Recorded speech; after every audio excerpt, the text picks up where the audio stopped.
Hello, good day, hello, and welcome back to another episode of Mergeworlds, the Dungeons and Dragons story podcast. I appreciate you taking a little time out of your evening to share with me and allowing me to share this story with you. This is episode 24. We are now at, I think I estimated it at around 59 hours worth of story up to this point, and still so much more to go. But I'm excited that last time we kind of hit the big climactic ending of what was the early big part of the campaign. We finally tied off and finished up a large amount of storylines, including the big one, which were those artifact weapons. So we'll kind of do a little bit of a recap of what happened, and then we'll get into today's episode. Today's episode will start with a lot of reading. Because I have a lot more. Whenever I started a campaign or an adventure from this point, I started doing more and more writing down things to remember to say, ideas that I had as I was coming up with the story. So pretty excited to jump into this with you all. Hey, Turtle, what up, man? So as you may remember, if you were here last time, there's Jim. Hey, Jim. Hope feeling well. Yes, feeling mostly okay. Still a little bit sore. I have a hard time walking around for very long, but other than that, I'm doing okay. I've got a doctor's appointment Wednesday to find out how well things are and whether or not I can get it pulled out or not, and I'm going to be in good shape. So overall, I'm doing okay, but thank you, though. So last episode, our heroes, after years of adventuring, finally found the central gate at the source, which was a floating island over the center of what they thought was the Southern Ocean, which turns out the Southern Ocean is actually the middle of the world, a big ocean in the center. And there's just massive sized continents below and all around it that no one in this area had even traveled to at this point. But there they used the artifact weapons to defeat Nylat Firemoon once and for all, and then used those weapons to open the final gate. And by doing so, they released into the world a pair of gods, two gods, Omnion and Anyana, that together form one major god, Omniana. Two gods trapped within one body. One is the god of chaos, one is the goddess of order, and they're constantly fighting to see which one is better, chaos or order. And so, since the beginning of time, they slipped through when the other gods did to create this universe, and the other gods didn't know they were here. They've been in those weapons all this time, and used them to create not a world, but another plane of existence, which is what Mergedworlds is.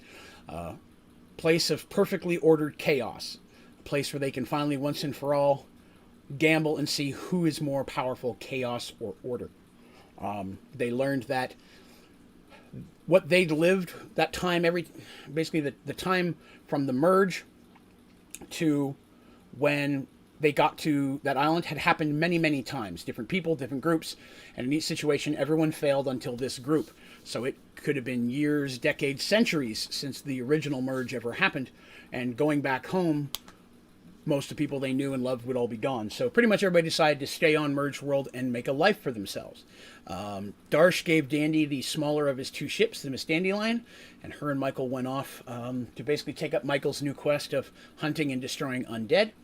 Darsh and his new ship, the Morgenstern, which is Morningstar, began building a home on a set of islands that he'd found in the previous adventure, as well as starting a business, if you will, shipping, and so on and so forth, merchants, that kind of thing.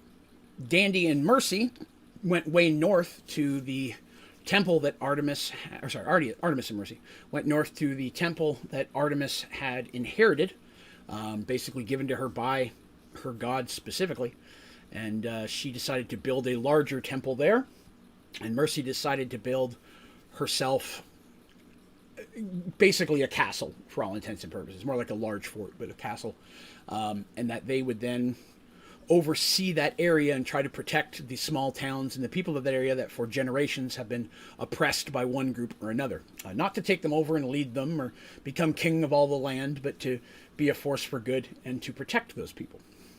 And so they there was a big lake there. The temple is on one side of it. There's a rise that goes up over a hill up on the other side, and that's where Mercy built her keep. So they're literally right next to each other. The temple grounds and all of that belongs to Artemis and the temple. Everything else around there, Mercy has claimed for herself. There was really nobody else who claimed that land. That land came through the merge mostly, and no one disputed them taking it, especially since they basically saved the area. People are like, okay, that's fine. The area is a little wary, especially some of the towns, of these people sliding in. They've had a lot of people oppress them, so they're a little nervous. The fact that the temple's there helps, because again, everybody wants a healer next door. So Artemis and Mercy, or the young ladies that played those characters, had to decide on a name for that area. And that name, something we tossed around and what they wanted to do. And they decided to name their kingdom basically Serenity. A Serenity Lake is what that is. That's what it was known as by the people in that area. Serenity Lake was people go up there, fish, and it was calm, which is mostly the magic of the temple. It's just a place where people go and so on and so forth. So taking that over, they decided to take the name of Serenity Lake and make that the name of their kingdom. So Serenity is now the name of Mercy and Artemis's little kingdom temple combo around that lake. The old temple was basically bulldozed secretly, because only a couple people could know that there's a secret underground place that leads to a cavern underneath.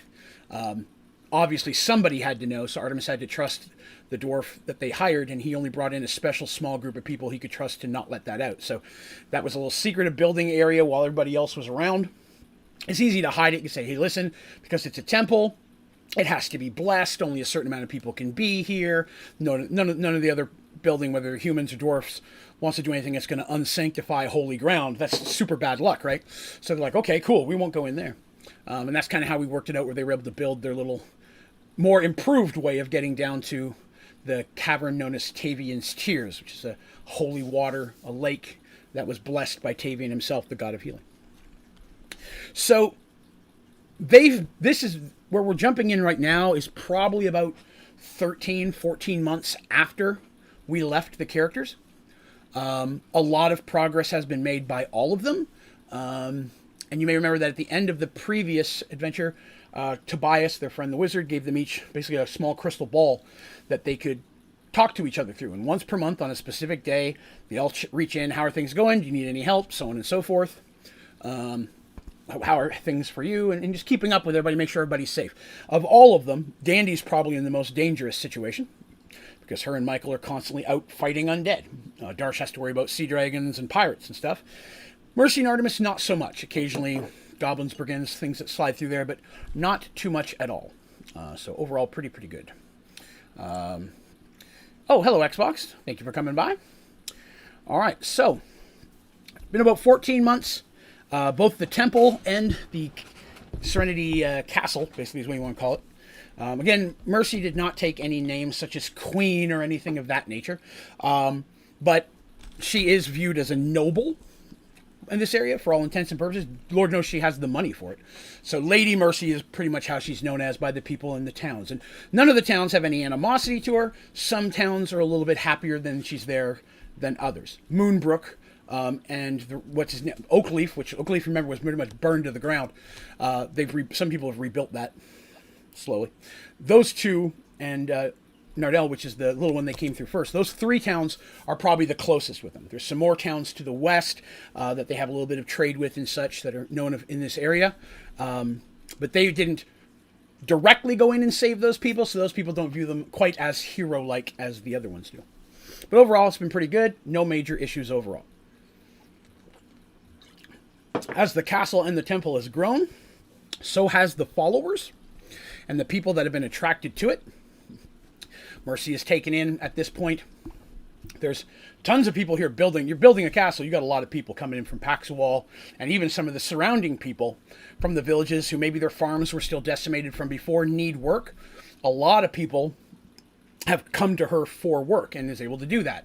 I mean, you think about it, not only is there work to be done at the temple, work to be done there, roads, sewers. There's a lot of just manual labor that can be done. Lumbering, cutting down trees, removing all that, preparing the wood. both Mercy and Artemis are very wealthy through their adventures, and with the other funding of the Temple of Paxual helping, they're able to pay well. So that really brought a lot of people in and brought them a really positive outlook from the area, because they started really throwing in some money into an economy, and they're building an economy. As things are coming in from Paxual, services and goods that they need to live and survive, new goods and services are now available to the other towns as well. So maybe those people are coming up and selling to the people there. Oh, you live in a tent. You're here for 6 months working on the castle. I make blankets. Would you like a blanket? Hey, I got a pillow. They can sell their goods. I have clothing. I fix shoes, things of that nature. It brings a ton of businesses, and the whole economy of the area has very quickly boosted up faster than it ever has in its history. But now we're going to go ahead and jump into the actual story. It's a little bit of intro. I just want to kind of give you an idea of what the timeline was like and where we are at this time. And happy early birthday, Xbox. I did see that, but I wanted to get that done first. All right. So again, a bunch of reading today. Bear with me. So New Beginnings is the name of this chapter. So Mercy looks out over Lake Serenity from her horse, admiring the view. It's a warm spring day, and the sun is shining high in the sky. Now, I'm going to interrupt myself here one quick second. As I talked about, this is not a regular world. It's a plane of existence. It's not a round world. It's shaped like a goblet, except flat on top, so on and so forth. There are multiple suns and multiple moons that move in basically one after another. So everybody has a 24-hour day, but it takes more than 24 hours for the sun to do a full circle. So there are multiple that are going in perfect unison, sun, then moon, then sun, then moon. This means the sun and moon are always on the same trajectory because the world's not turning, which is why the stars never moved before. The stars are in a fixed place because literally the sun and moon revolve around this plane of existence, and there are several. She can hear the workmen behind her, the tapping of the hammers, and their conversation. Pulling her eyes from the water below, she turns to look at Serenity Keep. It's amazing to think it's been a year since construction began. So much progress had been made, but it would still be some months before it would be completed. If you know anything about history, building castles takes a long time. Turning back to the lake, Mercy's eyes scanned the opposite shore. Even from here, she could see Artemis's temple also being built. Scanning the shore, Mercy could also see smaller buildings. Most were temporary homes used by Dublin's workmen. Dublin is the dwarven who basically runs the company they've hired to build these things from Paxual. But here and there, more permanent structures would be seen. It wasn't long after construction began that local businessmen started to arrive, requesting permission to build businesses to cater to the workmen. Mercy worked out leasing agreements with many of them, or with any of them who built in any of the land she had claimed as her own. Her prices were very fair, and with what they were making off the workmen, they could easily afford it. So she said, this land here is mine at this point. Somebody's like, hey, you got a lot of business here. I could bring my cart up every day, hours and hours, or I could build a stall or a marketplace or even a permanent store. If I live far away, maybe I want to have a store here because this looks like a long-term business opportunity. They're leasing the land. The land is hers. Good pricing. She doesn't really necessarily give the land away. She doesn't sell it. None of the stuff around this area. The town itself, in time, may end up a little different.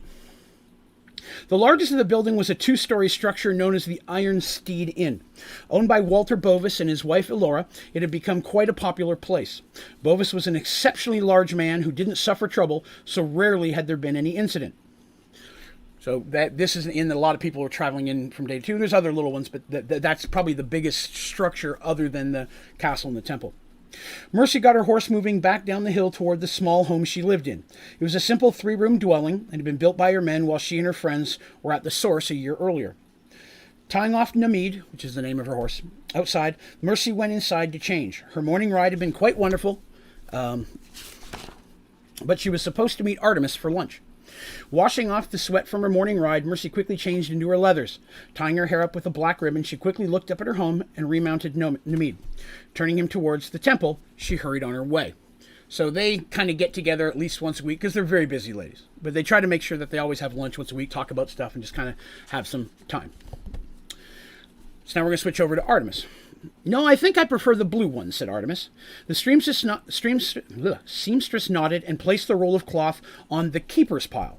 Excusing herself, the woman gathered up the remaining rolls and exited the room, pleased with her sale. Artemis sighed and looked around the room at the rolls of cloth, yarn, skins, the decorative ropes, leaves, banners. She felt like she was standing in the middle of a decorating explosion. Artemis had become a very busy person. Her days were filled with decisions, it seems, only she could make. Added to that was directing her staff, which constantly seemed to keep growing. To top it off, there were prayers and sermons to direct, workmen to oversee, and most importantly, the needy to help. "Such beautiful colors, Sister Artemis," came a voice from the doorway behind her. Artemis turned, smiling. "Thank you, Miasha. I think there'll be wonderful curtains for the infirmary." Miasha's tall frame nearly filled the doorway. Standing at nearly 7 feet tall, she was the tallest female human Artemis had ever met. Her body was well muscled and tanned, and it surprised people to find out how quiet and gentle she was. Her Amazonian figure was quite imposing. Miasha had become indispensable to Artemis, quickly becoming her assistant. Miasha did her best to handle as much of the menial work for Artemis as possible. So Miasha is a very important character. She's kind of become Artemis's right hand, and she's also a high-level cleric of her own. I have a picture for you of Miasha. Miasha is played by the ungodly talented Allison Janney, who herself is known for being a little tall. But I just like her stern, how stern she can be, and then she can just flip-flop into such a comedic, soft-spoken role. I'm in love with Allison Janney. She's phenomenal. But that is Miasha, except she's definitely much taller than normal Allison Janney. Here we go. "You asked me to remind you when it was close to midday," she said to Artemis. "Thank you," Artemis replied. "I've been looking for this break all week."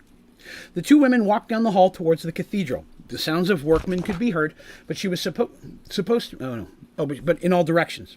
Most of the personal quarters had already been completed. Artemis's had been done first.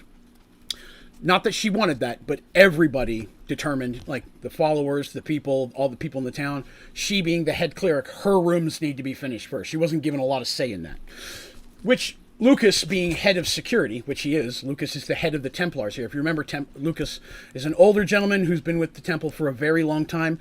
He very, very quickly is the one person who will step in and be like, no, we're going to do it this way instead.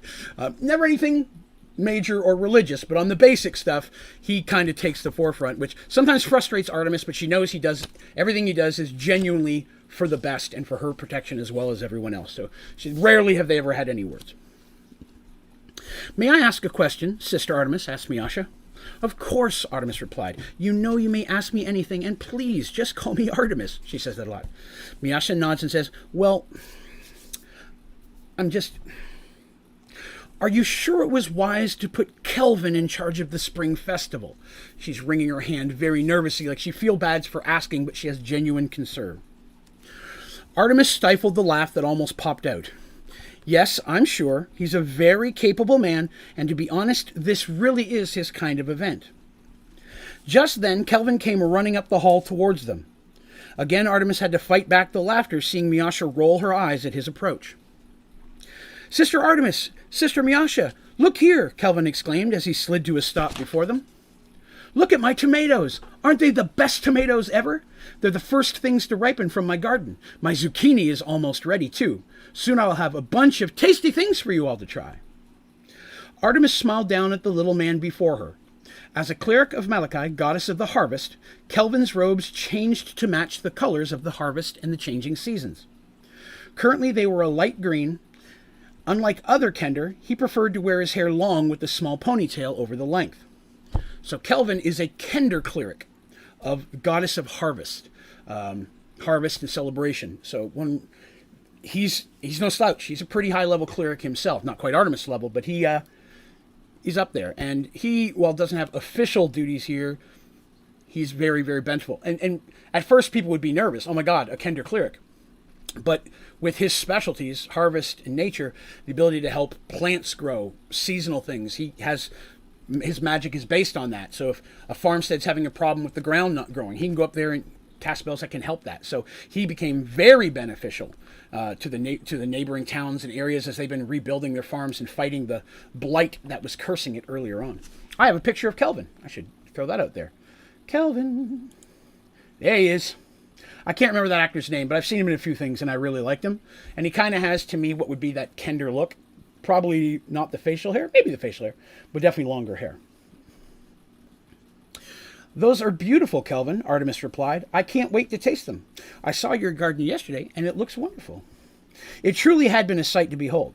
Many of the locals were nervous at first at having a Kender cleric nearby, but after seeing the effects he could have on their crops, he quickly became a local hero. His abilities with plants were unequaled. Well, I'm off to arrange some more food for the festival. Bye! And with that, Kevin was off again as quickly as he arrived. With a smile, the two women walked on. So that was me introducing a couple of the different characters we're going to be seeing as we move forward, because the Temple and the Kingdom of Serenity is going to have a whole lot of names and faces pop up over the next while as this continues to grow. So now we jump back to Mercy. Mercy stabled the mead and made her way to the temple entrance. She arrived just as Artemis was coming out, a basket of food in her hands. The two embraced and then set out on their picnic. They decided to go into the woods along the lake. There was a quiet little cove about a 20-minute walk away that they liked to visit. On the way, they talked about current events and the statuses of the construction. Mercy spent a lot of time in the neighboring towns. Her and her knights had quickly become a source of protection in the area, and they did their best to be available if needed. She caught Artemis up on what had been happening in the area. Things have been very quiet lately, and life is very good. So they're kind of out on their own, just the two of them. Normally, Lucas would never allow Artemis to travel outside of the castle, or outside the temple without himself or several other Templars with her. The one exception is when she's with Mercy, because Mercy's skill at defending her is probably better than his. So that's the one time he doesn't make a stink about it. But whenever she's gone, there are always several Templars and such armed and ready to go at any given moment. Should a notice or signal or something be given, they're ready to ride out. So as soon as she leaves, there's literally like 6 of them standing there armored, ready to roll out. Only happens once a week, though. Let me see here. At the cove, they enjoyed a wonderfully prepared meal, complete with Kelvin's first tomatoes. After about an hour of relaxing conversation, they decided to head back, packing everything up as they begin the long walk back to the temple. It's only about 8 to 10 minutes on the way back, halfway there, when Mercy quickly draws her morning star by willing it to her hand. If you remember, she has the ring that just lets it pour into her hand, cursing herself for not always carrying better gear. Artemis was just about to ask what was wrong when they came out of the forest. So Mercy picked up on them coming before Artemis did. There were 2 of them, both clad all in black. Each was wielding 2 swords, their faces masked. They were identical, and they were very familiar. It had been nearly 2 years since they'd fought men just like this in the Battle of Moonbrook, and these men were very deadly. So, if we'll remember, back when they were saving the kidnapped people and where they first met Seamus, there were 2 what we called elites there. That's what they're known as, elites, nothing else. They don't speak, they don't say anything, but they're always found in pairs. They're always wielding 2 long swords plus 1, and it's almost like they're trained together. Their moves are so well in sync and complement each other. So they're a very dangerous group. You never see them in odd numbers. So 2 of them come out of the woods to attack. This is the first time that these guys have had any issues with any of these folks since Moonbrook. None of them been seen. None of the people that were in here kidnapping people or anything. So it's kind of a surprise out of nowhere. Mercy's only wearing her light leathers. She's not well armored. But again, her ability to summon her morning star to her hand at any given time means she's never unarmed. Now, Artemis, of course, she's carrying most anything she needs, and that's her. She's got her magic that she would always have. So right off the bat, she's immediately able to cast some spells. So while it is a relatively quick fight, and had they gotten a bit more of the jump on them, they may have actually snagged them more, but Mercy's cautiousness and always being aware of a situation, they did have a short fight. There was only a little bit of injury to Mercy, but Mercy was able to do quite a bit of damage very quickly, because nobody expects you to throw a morning star. And that's something that Mercy had wanted to try to learn to do. It's something that's not really a skill you're going to find in the player's handbooks and such. And so throwing a morning star is something that she wanted to dedicate time to doing. So in doing that, I made her sacrifice something else she would gain while leveling. So she's going to focus her attention trying to learn to do a different skill. That means she doesn't have time to do something else. I don't care to do those type of things when I'm running the game. If there's something you really want to do that's not normal or doesn't normally come with your class, I'm like, okay, but if you're going to dedicate time to that, that means you're losing time somewhere else. If there's going to be some kind of a trade-off, equal, or I'm going to make you give up something even better to give you something you really want. And so she can throw her morning star at the one time at the beginning of combat. Most people don't know that. Because she can instantly summon it back to her hand, it's worth for her to do that. She's not really losing her weapon. But nobody expects someone to whip a Morningstar at them, so that she gets a little bit of a surprise roll on that as well. So she gets one early hit if there's distance, and she's not surprised. But of course, they are able to be successful. Two of them, Mercy might be a little hard pent to take two of these guys herself, but Artemis, with not only her healing spells, this hold person, sleep spell, things that she's got, were very, very effective, and they're able to take them out pretty quickly. Now, one thing about them is they don't wear any magical gear or armor per se. It's mostly like black cloth leather, so it's just a little protection. But they're just so dexterous and they're so quick that they have a very low armor class, making them hard to hit. Okay. So after they're done, they quickly search the bodies. Other than the swords they carry, they have absolutely nothing on them other than their clothing. There's not a coin, not a piece of food, there's no backpack. If they do have any gear, it's probably hidden somewhere. They quickly, of course, head back to the temple at this point. Artemis, literally like, oh, Christ, Lucas is never going to let me leave again. Which is something she actually said. She goes, oh, he's never going to let me leave.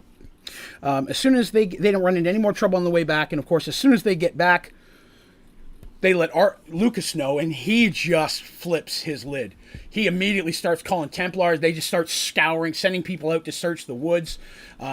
Sending message over to Mercy's people as well, with Mercy's approval, of course, to get her guards and knights that help protect the area, because she's got way more men at arms than Artemis does. Templars, there's not as many of them, but the Templars are a little bit better in combat than the majority of her men at arms. So people come up, show up, and be like, hey, I'm looking for work. I'm not really, I've never really worked menial. I've been a mercenary, or I've been a city guard. Okay, cool. You can join my military? And she hires them as guards and such, to whether guard the construction sites so nothing gets stolen or damaged, guard the keep. Many of them are lower level people that she pays to be there, but she attracts them based on her notoriety and how positive of an experience she gives the people around her. Lucas, of course, sending people off the lid. And Mercy's upset as well, so she understands this thing. But Artemis, she's like, do I need to get you healing? Were you injured? And she's like, I'm a healer, dude. I took care of that. I'm good. I promise. But they're all out over the whole afternoon, searching the woods. There's no signs of anything. No horses, no tracks. These guys are sneaky. They don't find anything at all that would lead that there's more of them here, or if they are, they're very well hidden. But both Lucas and Mercy have doubled the guard in the area. People are aware, especially at night. There's probably triple the guard at this point, just to be careful. And Mercy, per Lucas's request, does lend her additional men-at-arms to guard the temple. Which Artemis thinks is a little overreactive, but Lucas doesn't care, and he does it anyways. As it's getting later in the evening, the two women are still kind of hanging out. Like, Mercy's still at the temple because she's able to run anything from where she is.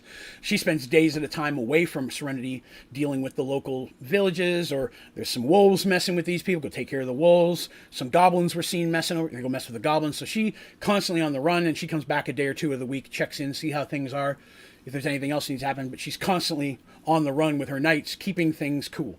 And just visiting the villages. Are things good? Building a relationship with them. Maybe somebody's coming from the village with their cart of goods. She'll escort them from town to town or to Serenity in order to make sure that not only they're probably safe anyways, but to build that rapport. It's later in that evening when a messenger boy, young lad, shows up at the temple. Says that he has a message for both Mercy and Artemis. Lucas brings him in, but he's standing there, of course, watching. And the young says that there are two men at the Iron Steed Inn asking for them, and asking that they come there immediately. So, two men. This is another pair of gentlemen. He says, what do they look like? And he's like, I don't know. I was just told to come here by the owner of the inn and give you this message. He said, hurry, two men were asking questions about you.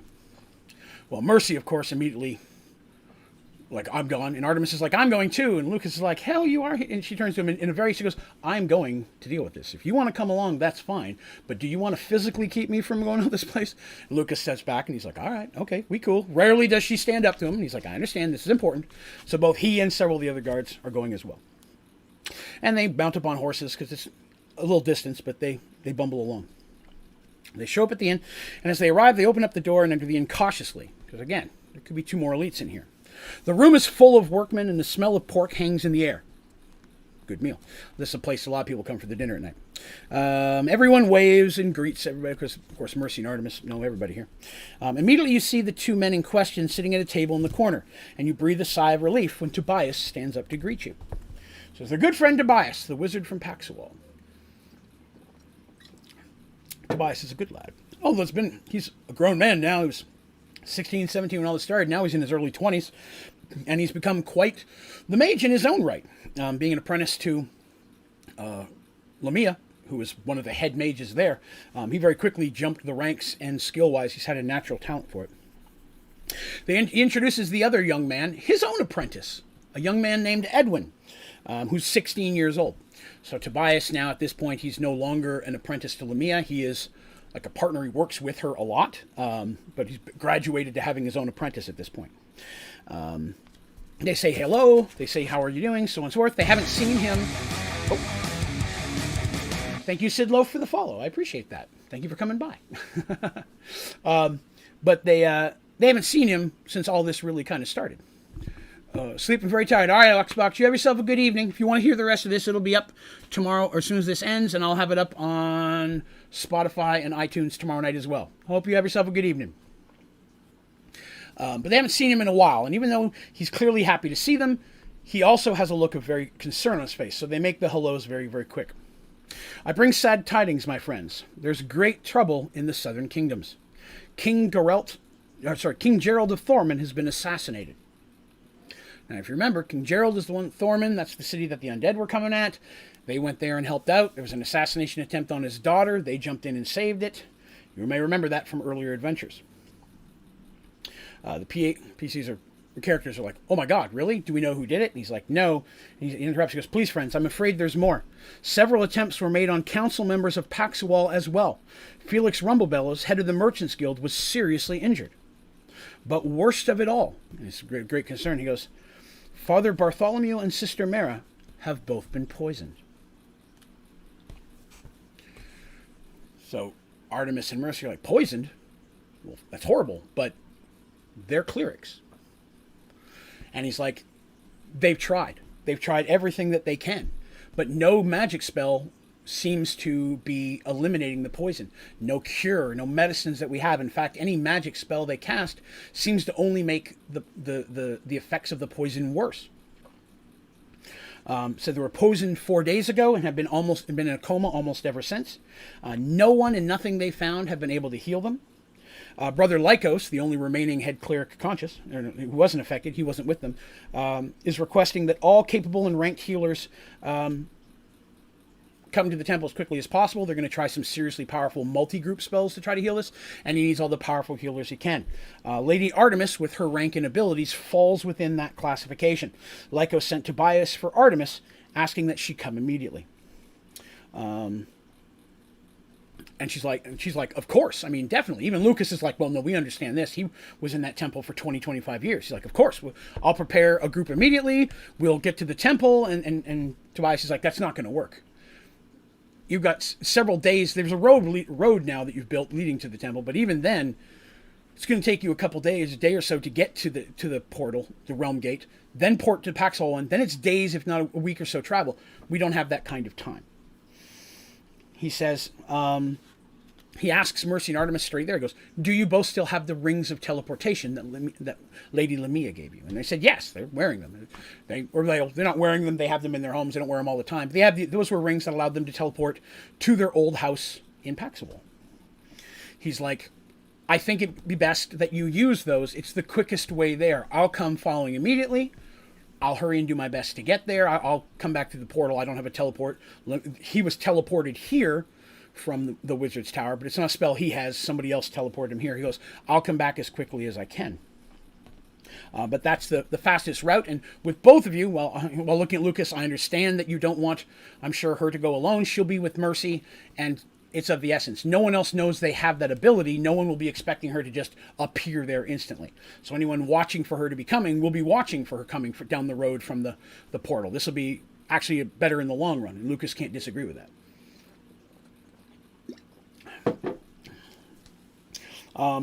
They say definitely they'll make arrangements. They'll leave in the morning. because they went through a lot today. Artemis, she's going to need to study her spells and be prepared to cast tomorrow. And they need to get some rest. And there are some things they're going to have to set up. I'm going to be gone. You do this. You're in charge of this. That kind of a thing. And so they wish Tobias well, but we're going to have to rush out. We'll see you again in the morning. They've already got a room in the inn. They're going to stay there. Him and Edwin. So Mercy is taken back to runs back to her place, and Artemis is taken back to the temple with Lucas and them. And while she's gone, Artemis basically puts leadership in the hands of half of Lucas and half Miasha. Miasha runs the temple side of it. Lucas runs the militant side of it. They work well together. They're basically her left and right hand. That's how it works anyways. But for any major decision at this point, as long as it will not affect the security of the temple, Miasha is the one step above. She will make any major decisions in the long run. It's the same with Mercy. She, of course, everyone knows when she's not there, Ulrich's in charge. Ulrich is just... He was growing then. He's full size now, and he's pretty buffed up. And he's just very armor-like, and he's totally the guy you trust for these type of things. So again, they're like, should we be coming with you? Should this be going on? So on and so forth. And there's a discussion of who should be going. Bear with me just a moment. All right. Let me grab this here. Now, let's see. Right. Now, of course, Ulrich doesn't have a ring, so he can't go. But the one thing that they do plan to do before they go is they're going to pop into the house where Molly is. Hopefully they won't scare the heck out of her. The other big thing they wanted to do, and that's what I was looking up here, is remember they have those crystal orbs. They're going to try to reach out to Dandy and Darsh as well. Now, there's no way it's not like a phone. It doesn't ring. But they can do a summon on the globe, on their little orb, to try to summon them. But until they see the orb or check it, whatever the case is, no one's going to know they're trying to reach them.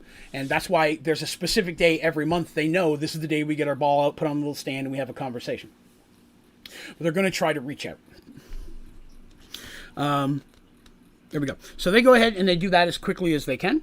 They get prepped, ready to go. And then the next morning, after speaking with Tobias and letting him know that they'll meet them there, wishing goodbye to everybody, they use their rings to teleport back. It's instantaneous, of course, and they reappear in the familiar darkness of the basement. It's not as trapped as it was, because they knew if they ever had to port here to meet Dandy or Darsh, they're not going to be able to get out of Dandy's trap, so Dandy does not have the room trapped any longer. But it's been a while since they had used their rings to teleport to Paxawal, but the feeling is familiar. First you're standing on the Temple of Serenity, and then suddenly you're standing in complete darkness. Now, in the basement home, there's a key that they can unlock from the inside to get out. And that's the thing. It locks from inside or out, one of those things. But inside, there's a string they can ring that basically pulls on, will ring a bell in the house. Just kind of like a door opening bell. And when they ring that, that lets Molly know somebody's there. Because if there's people in the house, remember, she's got a business, she sells pies, she needs to get them out of there. There's also a little peephole that they made that they can look out through Picture's eyeballs, which was a dandy thing. Looking through the spy hole, after they ring the bell, they quickly see Molly ushering people out the door. The familiar smell of fresh baked pie hangs in the air. Once Molly is alone, they open the secret door and step out in the living room. "Why, hello there," says Molly. "I'm so glad to see you." It's been a year. They've not been back at that point. They say hi, see what's going on. She says those were people that were here, customers. They were picking up some pies. I told them it's going to be a little while. Come back in an hour. So they left for that. Pie business has been doing well. This house is nice, so she's actually living pretty comfortably. She's very sad to hear about the kingdom of Thorman, but the assassination is well known. It only happened about a week ago, but very quickly that news spread. No one knows who did it. The king was found dead with a knife in his heart in the morning. And at this point, there are some suspicions. We'll talk about those a little later. They say that the rooms are still here if you need them, but both Mercy and Artemis is like, we'll stay at the temple. We're not going to set you out in any way. And they're like, well, we can't stay. We'll be back and let you know what's going on, but we have to get to the temple as quickly as possible. Every moment could matter. Feels good. So they leave quickly. And while it's been months since they were in Paxawal, they'd lived there so long that they know its layout by heart, and move quickly through the streets towards the temple. They arrive and are quickly taken to the cathedral. A few moments later, Brother Lycos arrives. His features look sunken, like he has not slept in days. "Sister Artemis," he says, embracing her, "I'm so glad you've come." He tells the story of basically what happened. Both Brother Bart and Sister Mara were on their way to a council meeting, which is not in the temple, and were going through the marketplace, which was exceptional. It's very busy. It's been a good year, but there's also a lot of people selling goods and such because of the Thorman thing. They don't know when they're going to get to Thorman. There's a little bit of people freaking out from that. They had a bunch of Templars with them, and they were just moving through the streets. The crowds seemed to be parting and such, and then suddenly both of them cried out and fell over. The Templars immediately rushed them back to the temple. They've been in a coma almost instantly since. There's a small wound on each of them that we're able to find. Both of them literally on their arms. So what or whoever did it did some type of a spike or needle or cut or something of that nature, but it's very small. They are able to verify that it's poison, but it's unlike any type of poison that anyone has ever found in the temple. They got no records of it. No healers come across it. The way that it affects is crazy. They've attempted every type of healing spell that a single cleric could do, but nothing has worked. They want to attempt basically what's a large multi-heal spell, which is very powerful, but it requires multiple high-level clerics. Artemis was needed for that spell. He was also supposed to be going to the council meeting, but at the last minute, an issue had come up that made him stay behind, and so they were going to go in. They went in his stead. So he ended up. If he'd gone, the concern is it could have been all three of them, and if all three of them been down, the temple would have been in serious issues. They basically get their information. They're like, we're going to be casting this spell later this evening. Several other clerics have come in. Several have come from or on their way from Arduel now. We're going to give it a day or two until everybody shows up, because nobody gets there as fast as Artemis and them. It took more time for Tobias to get to them than it did for them to get back. But it was 4 days ago, remember. So people are coming quickly from Arduel. They've also reached out to the mages, and the mages have come in. Both Lamia and them have come in and have tried to see if it's something magical wizard-wise, but none of their spells have given them anything. And right now Lamia is working on, at the Mage's Tower, having everybody, because they work well with the temple, and if they can get poisoned, no mage wants that either. So they're basically, everybody at the tower is working, going through books, going through spells, see what they can find to see if they can heal them. They're given rooms. They say it's going to be a couple days. We're giving as many clerics a chance to get here as we can, though we can't wait much longer because I don't know how long they're going to make it. They're given rooms, and of course they brought the crystal balls with them. They each have one. Very often Mercy and Artemis will just share one or be at one place having a conversation, but they brought them both this time, and they're both going to be trying to contact Darsh and Dandy. She does ask when was the last time Darsh had been to port. He says, I don't know specifically. He was here a week or so ago, but I did check knowing you'd be coming. Neither him nor your friend, the Kender, neither of their ships have been in port in at least the week. Dandy's hasn't been seen in months. Let's see. Okay. So it's several days later. Mercy and Artemis, and basically Artemis has been spending a lot of time with Legos. Mercy's just kind of had her own space. She's been back to visit Molly a couple times, but she doesn't go far. She spends most of her time near the crystal ball watching, hoping that somebody notices it. Because again, it doesn't ring. It's not the greatest thing for communication, but it works. Finally, some more clerics show up, both from Thorman and Arduel. They were hoping that the clerics from Firemoon would make it, but unfortunately they're just further away. And Lyco says, at this point, I think we need to go ahead and try to cast the spell. We have a lot of powerful clerics here, a lot of high rank. I'm afraid of leaving it much longer. They're continuing to get worse. So they go in, and Artemis is there for basically, she's gone for like 12 hours. It's a very intensive spell, takes a long time, and Mercy's just kind of hanging out in her room, fidgeting, because Mercy is not a person to sit on her butt. She's a person of action. She's to get up, and this is a fight she can't win. She can't even get involved in it. Rarely are they in a situation where it's so magical that Mercy just has to sit there and wait for Artemis to do anything. It's usually the other way around. So she's just stewing, but she can't leave in case Darsh or Dandy reaches out to her. Artemis returns a little bit later that evening with very bad news. All through the day and in part of the night, the combined gathering of clerics had attempted to heal the poison in Father Bart and Sister Mara, but sadly they were unsuccessful.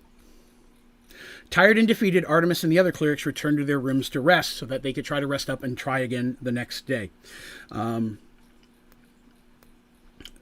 At the same time, letting them know what progress they've made, that the more powerful the spell, the worse they seem to get. So they're giving some space between trying again to see if the people feel, visually their life signs get a little bit better.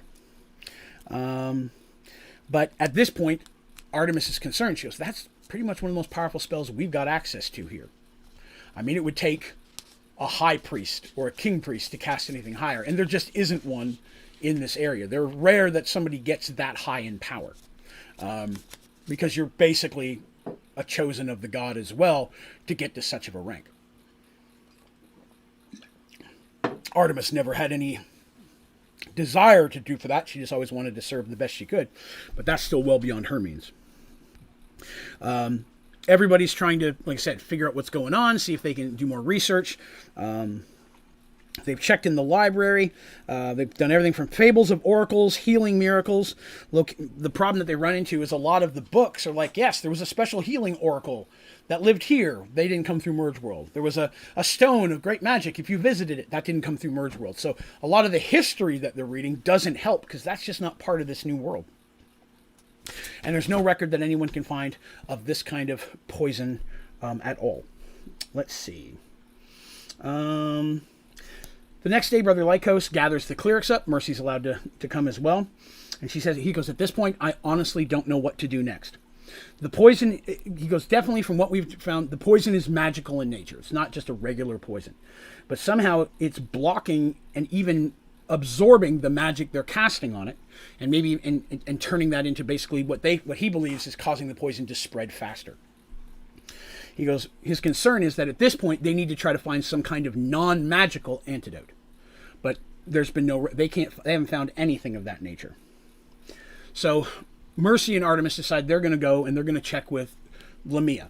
Lycos was going to send somebody anyways, but they're like, we'll go over there. We've got a good relationship with her. See if they've come up with anything. So they go there, and again, once it's known who they are, they send a message in. They're brought in to see Lamia. Tobias has already returned.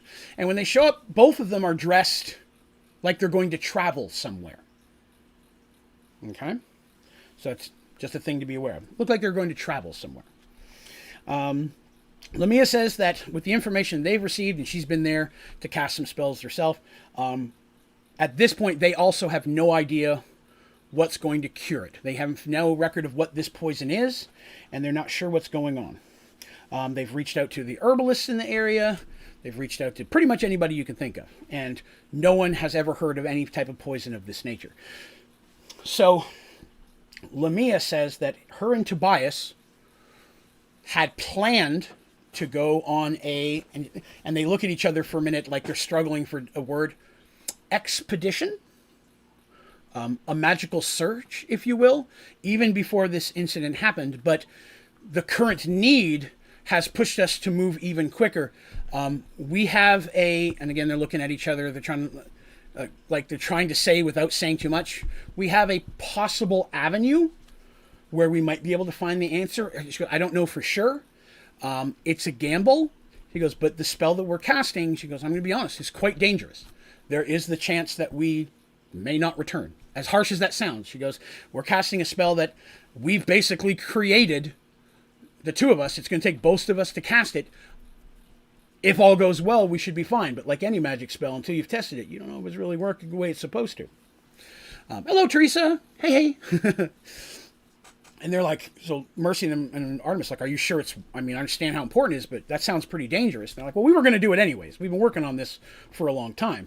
This just pushes the need more. We really can't go into the details much, especially with the concern of people poisoning people. We don't want to give too much information that not only are they down, we're keeping it hush that we're leaving. We don't want people to know Lamia and Tobias are leaving, because Lamia's, at this point, second in command of basically the mage tower of Paxawal. Not the head. She's just the one that they deal with the most. And Tobias, at this point, being pretty high ranked as well, kind of thing. They're going to be leaving. They don't want people to know that powerful mages are gone while all this is going on. Elmo Dad, hey, brother, been a week or so, so I'll be able to stop by. I hope you're doing well. I am doing well, thank you very much. Feeling adequate. Just doing some D&D story and having a good evening. So overall, I'm feeling okay. My next big doctor's appointment is Wednesday.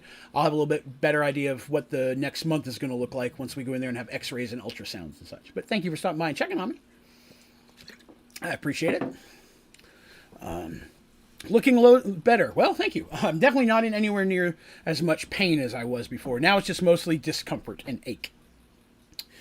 But thanks for checking. So Lamia says, we'll be leaving later today. We're not going to tell you where we're going, where we're leaving. We just can't at this point. There are, and again, she seems like she's struggling for the right word. She goes, there are rules about this that we're being very careful to follow. Else we bring the ire of something very powerful down upon us. But they say, if we can find anything, we will reach out to you as quickly as we can. Let's see here. Where else they got? Give me 1 second. I've got several different locations here. Now, the one thing that she does recommend is she say that there is a gnome named Cherub Mellowwind who has an herbalist shop in town. She's been not feeling well, and we've not been able to reach her, but she's very, very experienced. You may want to check in there, see if she's feeling where you can get it. Her family really won't let anybody in right now because she's not feeling well. Nothing magical or funky. She's just sick, and she's been trying to get some rest herself. She's very old for a gnome, but she has a lot of knowledge. You may want to check with her. The Leaves and Petals Herbalist Shop. And so Artemis and Mercy thank Lamia and Tobias, wish them well on their spell/trip, and say, we'll head to the Leaves and Petals. So they make their way there, and Cherub is feeling it better. The store is actually open, even though it's her daughter that's really running it today. She does say that her mother's feeling a bit better and is willing to speak with them, especially when they hear they're being sent from Lamia. And Artemis being who she is, they know Artemis and Mercy. They're still relatively famous in this area. And everyone knows how much money Paxawal's making, because they're paying a lot of money to have Paxawal building people go to this portal and build all of Serenity. So there's a big amount of money in businesses that are working on that. They had heard of the attack on the mages, but did not know really what. They didn't hear much. That's been kept kind of hush. Everyone knows that there's something wrong and they've been poisoned, but no one has any real details about that. When they talk to Cherub about it, and they describe the poison, Cherub says, I've actually heard of something kind of like that. I think. Oh, it's been so long. Give me a moment. And she shuffles back into a room, and now they're getting all nervous and antsy because they don't know what's going on. And she comes up with a book almost as big as her. She's a little gnome, remember. She's got this big, big book, and her daughter helps her lift it up on the counter, and she climbs up on a little ladder and starts flipping through these pages that look like they're barely being held together. Very, very old book. And when she gets to kind of around the middle, she stops, she starts reading, and Artemis and Mercy are looking, but it's a language they don't understand. And she goes, yes, here it is, here. Void root. It's a black root.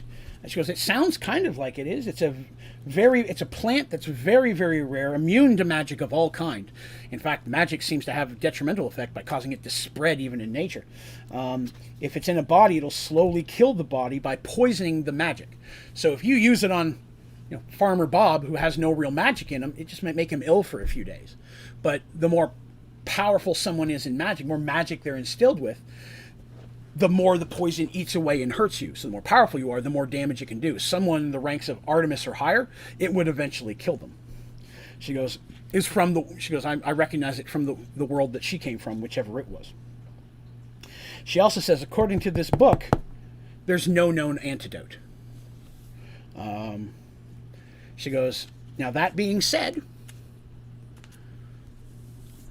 I've been researching since the merge happened, and I've come collecting old tomes and such, and she's got a little bit of money on her. She's been researching herself, and she goes, she had come across an elf probably 6 to 8 months ago who was very, very ill, and so was his daughter, and they came in here, and nothing they had would work, and she was able to find a combination of medicines that were able to help.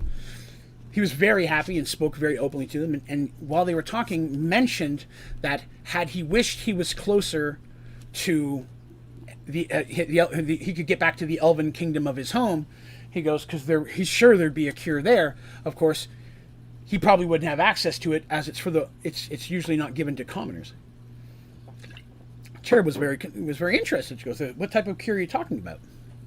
He goes, told her that there's a plant that's rumored to grow named Sovereign's Breath.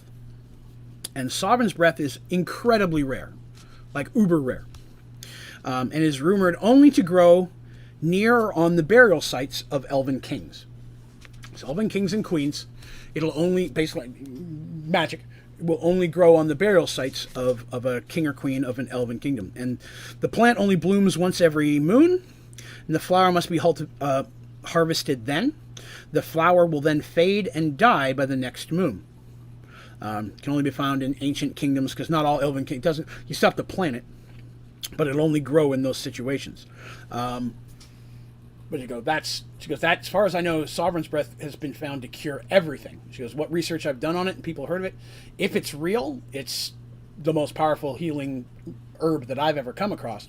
The problem is, of course, that once you use the flower from it, the flower dies. So it can only be used once, and once you pull the petals, they have only a very small amount of time before they basically go bad. So you got to pick them, use them, and the plant is dead. You don't get another shot till a new plant grows. She goes, again, this is all rumors and such I found from my research. I found no one who's ever actually seen it, but it's the only thing I've heard of. They thank very much for that. They appreciate that. And so they're like, okay. And they're going to head back to the temple. They've got a little bit of time. And Mercy's like, let's go get a drink. Artemis is like, now of all times? And Mercy's like, listen, there's a lot going on here. There's an assassination in Thorman of a man that we considered a friend. There is 2 more of our friends are in a coma right now. Molly doesn't know what's going on. Maybe we should get a drink somewhere, see if we can get a little bit more information ourselves. We're a little bit well known around here. We might get some tongues moving. And Artemis is like, Lucas will be furious. And she goes, I'm not going to tell him.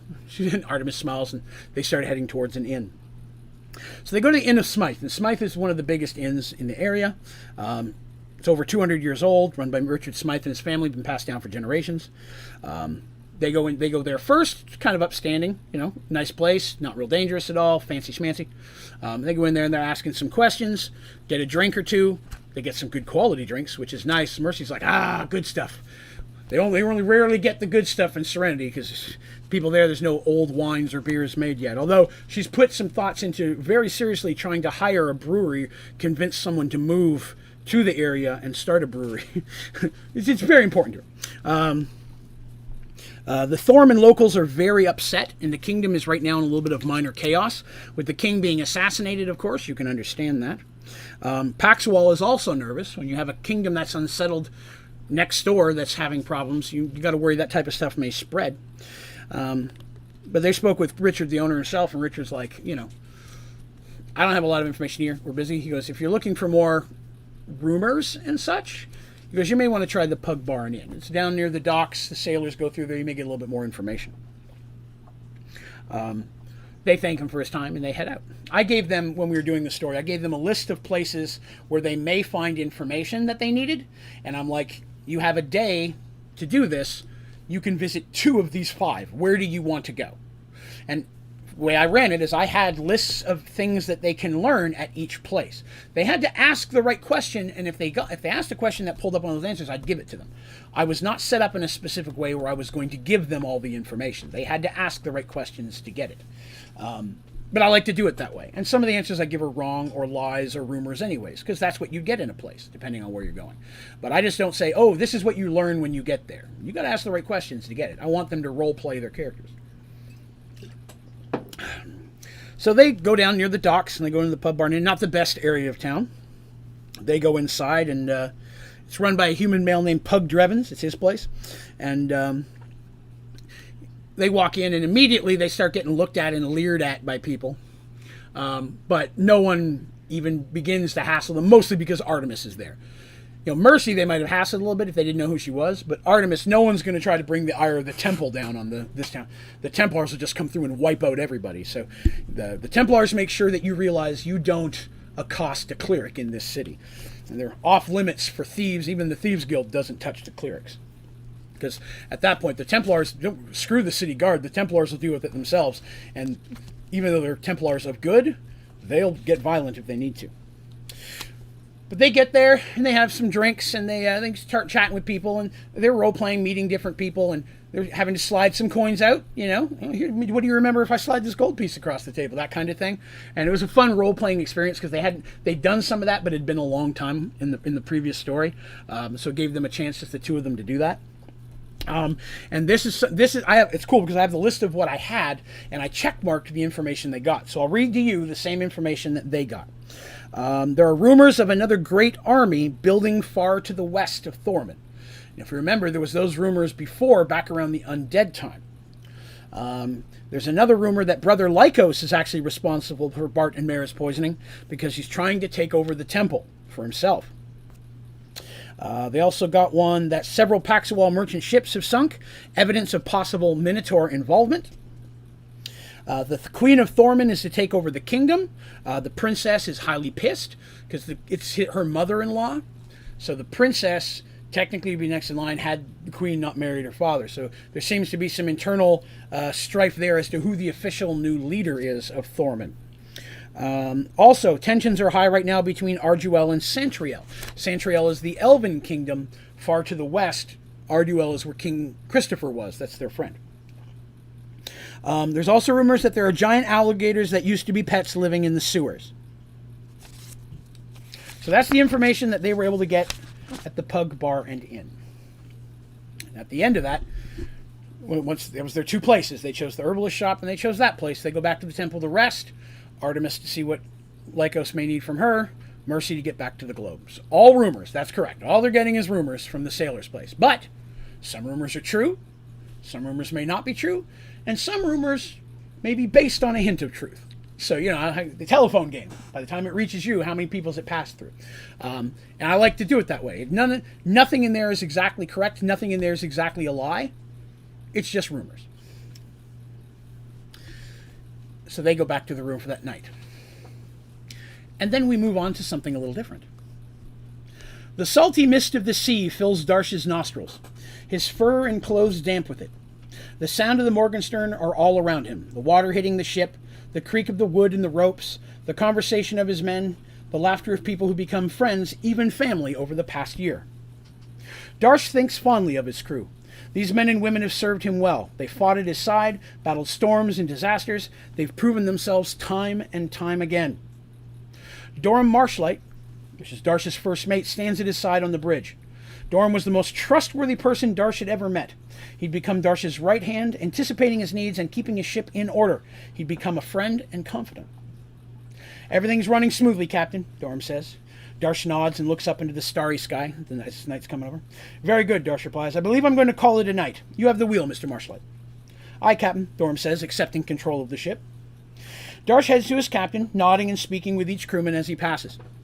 Darsh's crew was incredibly loyal. He treated them fairly, paid them incredibly well, and fought for them and by their sides. He'd earned their respect and admiration time and time again. The ship was several days out of Kronear on its way back to Zal-Shedanar. It's one of his islands. The Morgenstern had dropped off a cargo from Arduel, netting Darsh a handsome profit. Darsh enters his cabin and closes the door behind him. Pouring himself a drink, he settles into his favorite chair and begins to look over the blueprints for a new storage facility he was considering building on his island. Corum's hammer, squawks Basil in Dwarven. Darsh smiles and gives the bird a cracker, because Darsh wanted a parrot. He wasn't a pirate, but it was very important to Darsh that he has a parrot that said things. And so he ended up getting one from a Dwarven captain who was old of age, and so Corum's hammer is the only thing that it can say that's not in Dwarven. So Darsh has had to learn a bit of Dwarven. But Corum's hammer, Corum being the god very often of war, both dwarves and Minotaur are big fans. Deciding it had been a long day, Darsh decides to get some sleep. He gathers up a few loose belongings and opens up the drawer beneath his bed, put away the blueprints. He's just about to close the door again when something catches his eye. A glowing, flashing light. Darsh reaches beneath a couple of items and pulls out his globe of linked projection. Looking inside the bag, he sees the small crystal globe is pulsating with an inner glowing light. In the year since Darsh left his friends to build a life of his own, the globe had never been activated like this except on the same day of the month predetermined by the group of them, when they would all check in with each other. But that night was 2 weeks away. Something was wrong. Darsh placed the globe on its small wooden stand. It began to glow to its full size, because when you set it down, it actually grows. That's one thing I never mentioned. You tap on it, and it's like a small ball like this, and it becomes a crystal ball that you talk through. Let me see. When it was done, he tapped his finger and said, accept, and then he waited.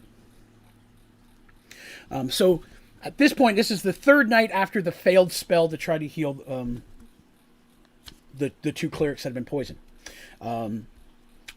Mercy, of course, is when they get back from the inn and such. They get back there, they see it's glowing, which means he's answered, and they quickly rush over to it and tap on it. Darsh pops up on the thing, and he's like, "Okay, what's wrong?" And they immediately tell him the situation. Thormund's he's been out on the far waters of Cronear. He hadn't heard about Thormund yet. He's been coming from Arduel, the far east side. He says that, of course, he doesn't know what he can do to help, but he'll start heading that way immediately in case there's anything he can do. He has not seen Dandy in about 4.5 months. She swings by his island a couple of times, and they've run into each other at a couple of ports, but they don't meet up that often. And right now, he doesn't know where she is. She rarely says. Rarely does she know. And I don't mean that in a bad way. They hunt undead, and so her and Michael have a habit of going place to place based on the needs of that time. Of course, he says that he'll come immediately. And wishes them well, says, "I'm on my way, we'll get here as quickly as he can." Darsh's cabin door flies open, and he rushes to the stairs that lead up to the bridge. Once there, he immediately commands Dorm to change course to Paxwell and proceed at full speed. Dorm doesn't ask why, and he doesn't need to. He's been given a direct order, and without hesitation acts to obey it. Yelling out orders, the Crow jumps to action. More crewmen rush from below decks, jumping in to correct their heading. Dorm sends for Gasket to plot a new course, and for Marcos of the Winds. By the way, I should mention, Marcos is his full-time smage now. He actually found a sea mage that hangs out, that is on a long-term contract, and his name is Marcos of the Winds is his nickname. To increase their speed. Dorm knew whatever happened was important, and that Darsh would tell him when he needed to. The Morgenstern banked sharply as it turned back towards Paxwell. Darsh stood at the wheel, willing the ship to move faster. He had to get there because his friends needed him. Even at top speed, it's going to take almost 7 days for Darsh to get there. Okay? He was way up in way out east of Cronear. He's got a long distance to go, even at full speed, and he can only push his men so hard, he's not going to kill him. And they weren't ready. This wasn't something they planned ahead of time. And they're going to be going, they don't have a whole lot of supplies. They were meant to kick in on Cronear just a day or so later. Now they're having to do a shark bank and probably go half rations, work twice as hard. But 6 to 7 days is approximately what Darsh says. He'll be there as quickly as he can. Let's see. And of course, every day they're going to tap on the orb to see if there's any new information. They work that out. The characters, the Mercy continues to look around the city while Artemis spends more time with Lycos and the other clerics trying to find what information they can. And during that time, there is no specific information that they find that benefits them. So they're just basically treading water. Let's see. So, let me find it. 1 second. I'll make sure I'm giving the right place. Here we go.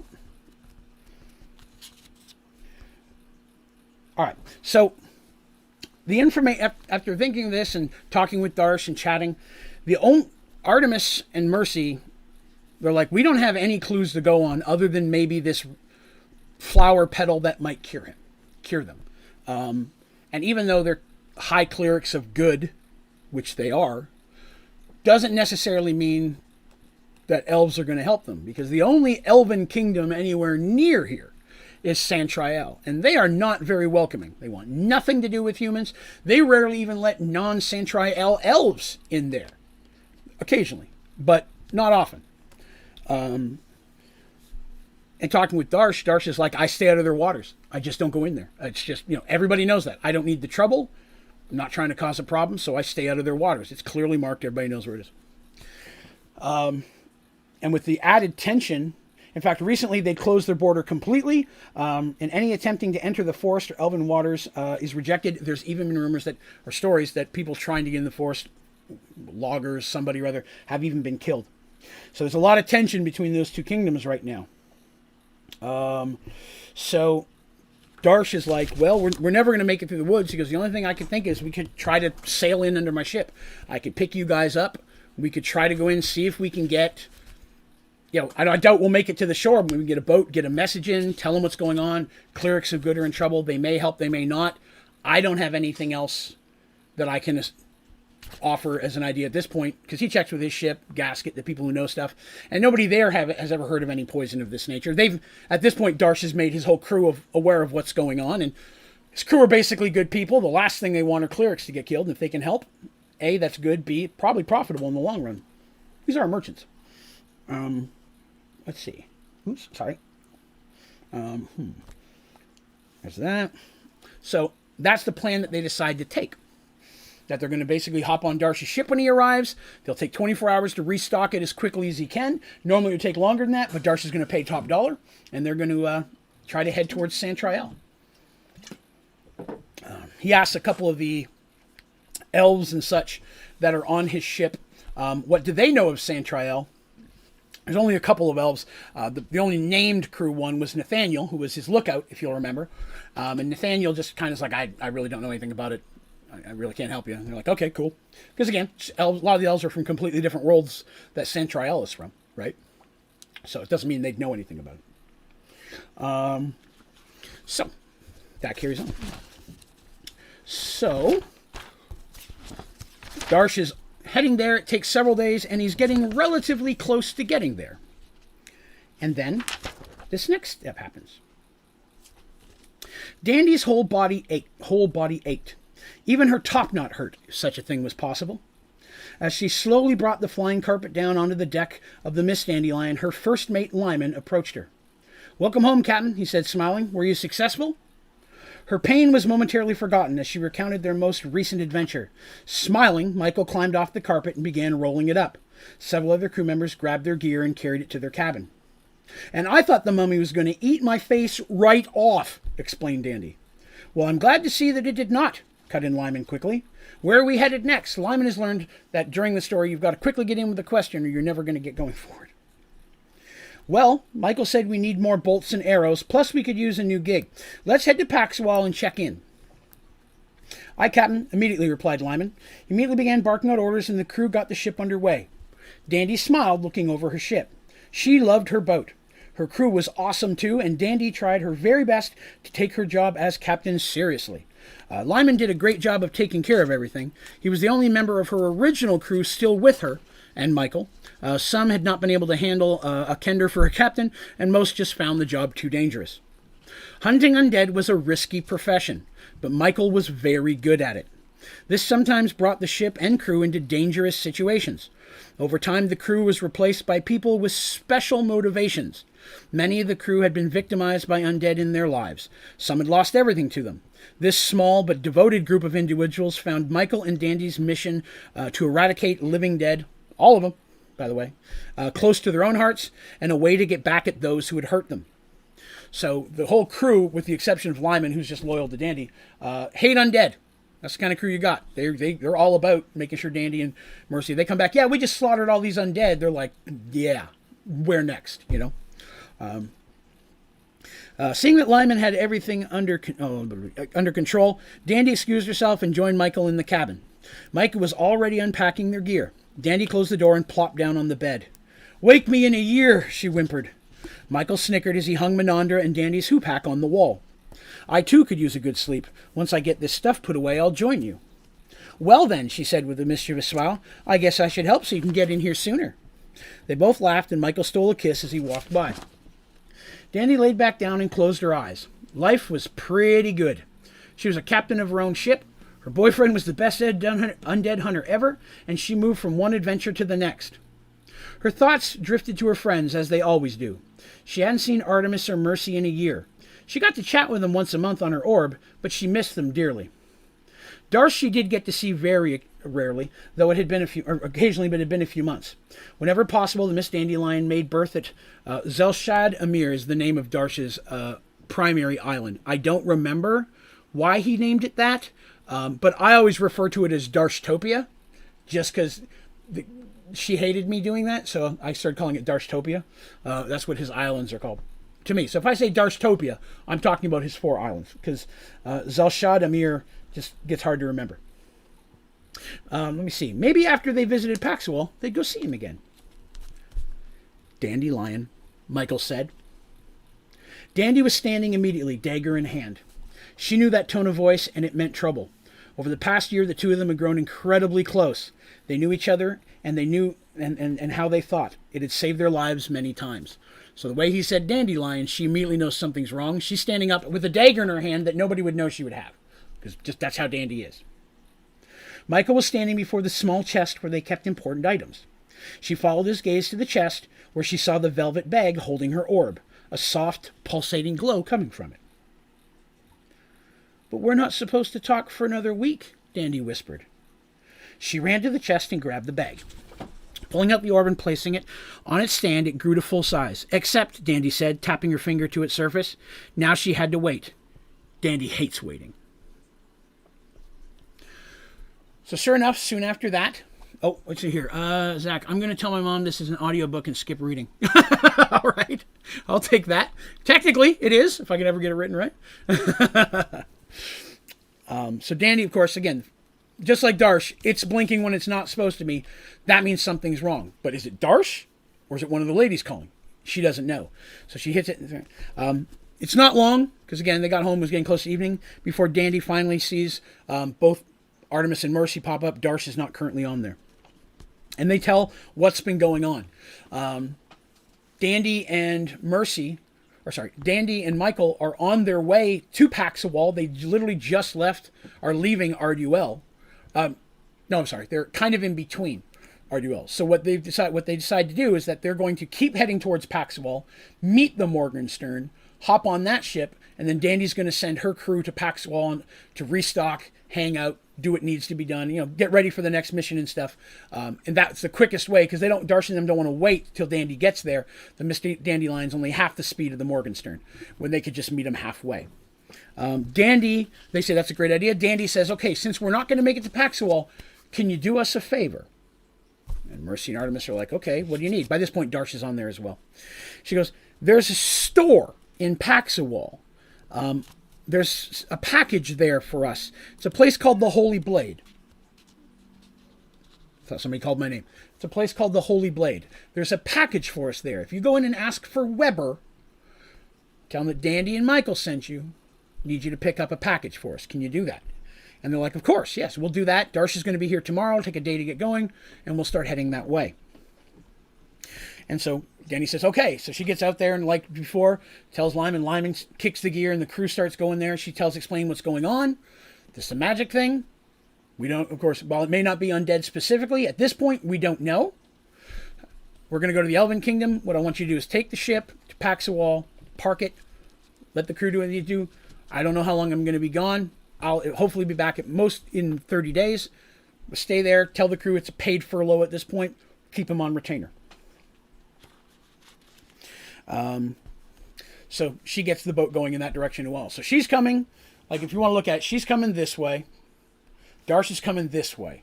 He's going to get there and then meet them over there while our main two are at Paxawal. So Artemis and Mercy make their way to the Holy Blade that evening. They were told to go later in the day. Why, they don't know, but Dandy said that. They show up right in the evening when most stores would be starting to close. The door itself is closed and appears to be locked, although the sign is open. So they knock on the door. A moment later, the door opens up, and standing there is an older, burly dwarf named Weber. Hey, what does Weber look like? Bam, Weber looks like that. That is the actor I'm using. Picture a longer beard, but still baldish on top. Except he looks like he's definitely seen some battles. There's cuts and some scars on his face. Not horrendously bad, but definitely he's had some stuff. I'm not sure if you know who that actor is. I apologize. I do not know his name specifically. I saw him on a show called Supernatural a while back. Kind of inspired the character. I saw a few episodes of the show. Don't know a lot about it, but that's him. So that's Weber. Weber, asks what they want, and they say, "Hi, I'm Mercy, and this is Lady Artemis. We're from the temple. Dandy and Michael sent us to pick up a package." And he looks at them, and like he's studying them, especially Mercy. But Artemis, he's looking both back and forth, and he's like, "Okay, come on in." And when they step inside, he immediately, there's a bowl there next to the door. He immediately asks them to wash their hands before touching anything. And the ladies are like, "Okay." So they wash their hands in the water, and he's kind of just studying them the whole time that they do it. And after they're done, there's a little towel there to dry it off. He seems much more relaxed. He's like, "All right, come on in." He goes, "Dandy? Yeah, I know Dandy and Artemis." He goes, "And I've heard of you guys. Dandy tells stories about you all the time." Of course, Dandy just tells stories all the time. It's barely possible to get a word in. They kind of laugh, and he's like, "So you're going to be meeting up with them again? What's going on?" And they say, oh, they give a little bit of information. We're doing what we can to try to help the clerics. He's like, ah, yes, I've heard of that. Well, understandable. Let me do what I can help you out with. Let's see. Now, interesting thing. Anybody else who comes in here who's not a cleric has to go through a lot more work. But he has a bunch of stuff for Dandy. So basically what he hands for her, 40 silver-headed light crossbow bolts, 2 silver daggers +1, 4 globes of holy water. Let's see, a 10-foot... a titanium chair that's been blessed, fresh garlic bulbs, 20 silver sling bullets blessed. Let's see, scroll versus the undead, and a spell cure light wounds. Weber basically runs a shop, and his shop caters to people who need stuff.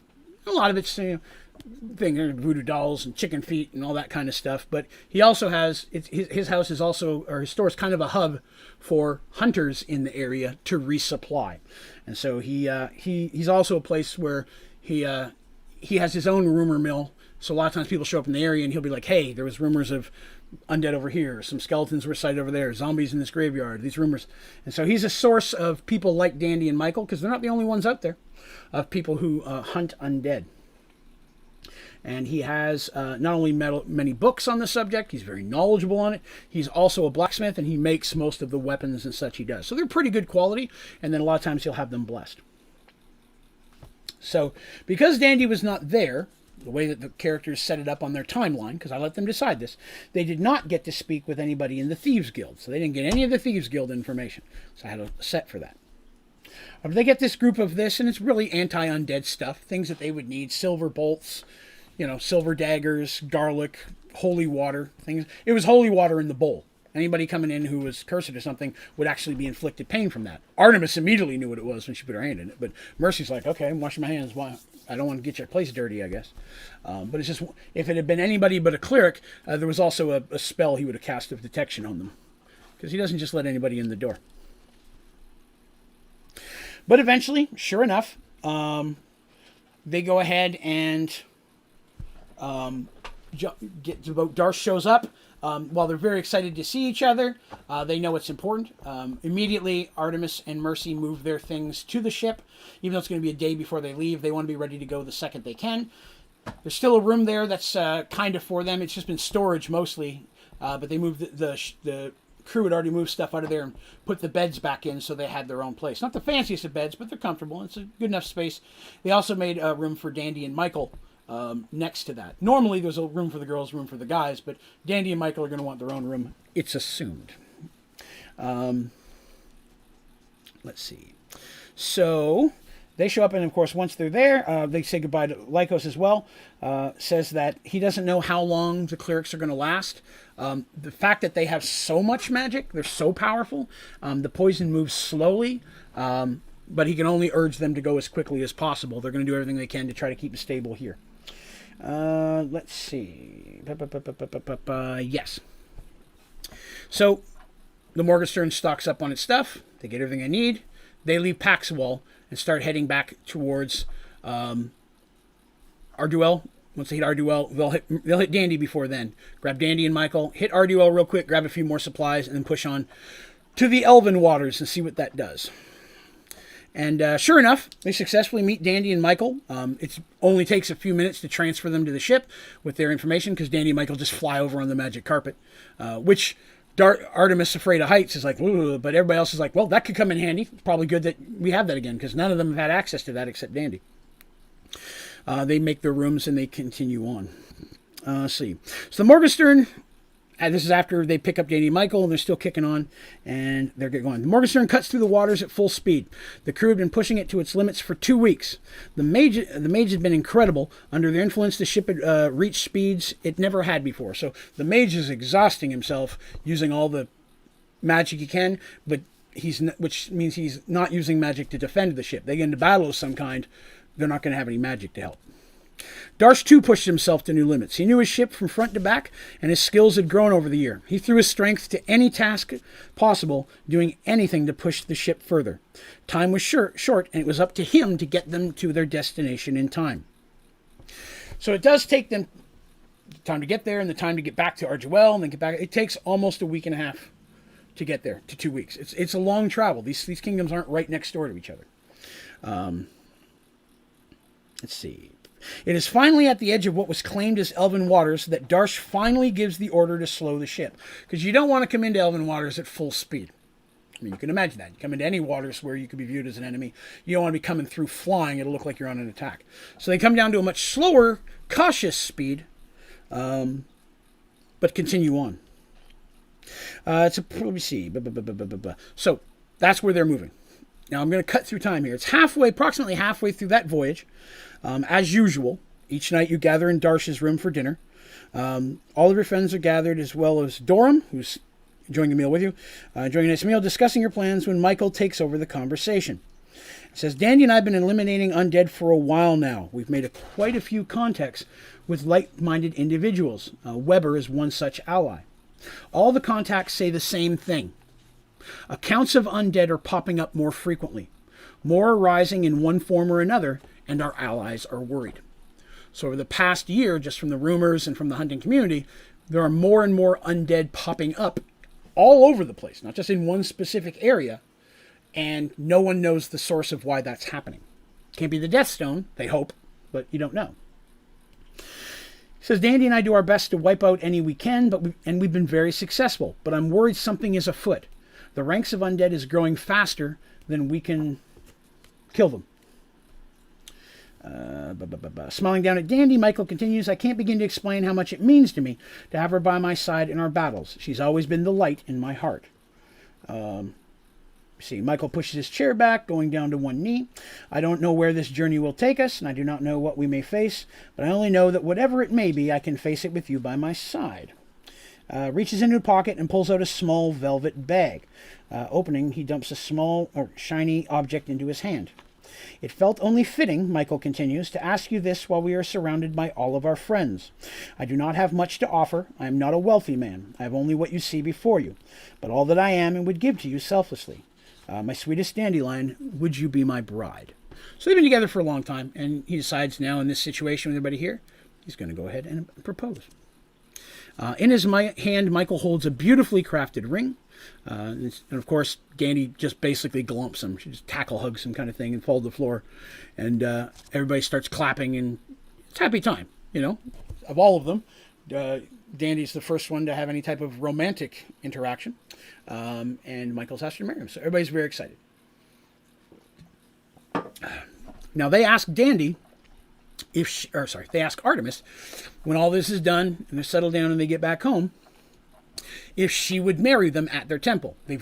Dandy's like, I've so wanted to see your temple, and I know it's getting close to getting done. I would love to see it. Would you be the one to marry us? And he says yes. And then Darsh, of course, going to take the best man role, and Mercy will take on maid of honor kind of role. So there's that. So they got engaged. No specific date set. That type of thing's not as important. In the spring kind of thing. But they want to be married by Artemis in her temple. It'll be the first person to ever do that in the temple, and Artemis thinks that's only fitting.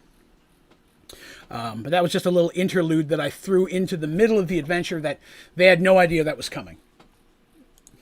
I planned one way or another they were going to do it on a ship, whether they met them somewhere else or whatever, but I had that written out for Michael to do eventually. Okay. So we jump back. That happened on the way. Now they're entering into Elven waters. So of all these folks here, no one had ever seen the Elven shore and returned. So they have no idea where to go. It's decided to head straight to shore along the lines of what would be Arduellen land and just try to follow it along the coast. None of them believe they're going to make it that far without running into somebody anyways. And they're very correct in their assumption. Not one day passes before they see the sails on the horizon heading straight for them. Now Darsh can see that there are two ships coming, and both of them are bigger than his. Immediately calls for an all stop. Make sure that everybody's visible, no weapons out, none of that stuff. One of their biggest weapons they have is Artemis. They bring Artemis right up in front and center. Because again, a cleric of healing's not normally going to be riding along on an evil ship or a ship meant with negative objectives. So the Elven ships are beautiful. It's half again bigger the size of the Morgenstern, and its design makes it look very fast and fragile.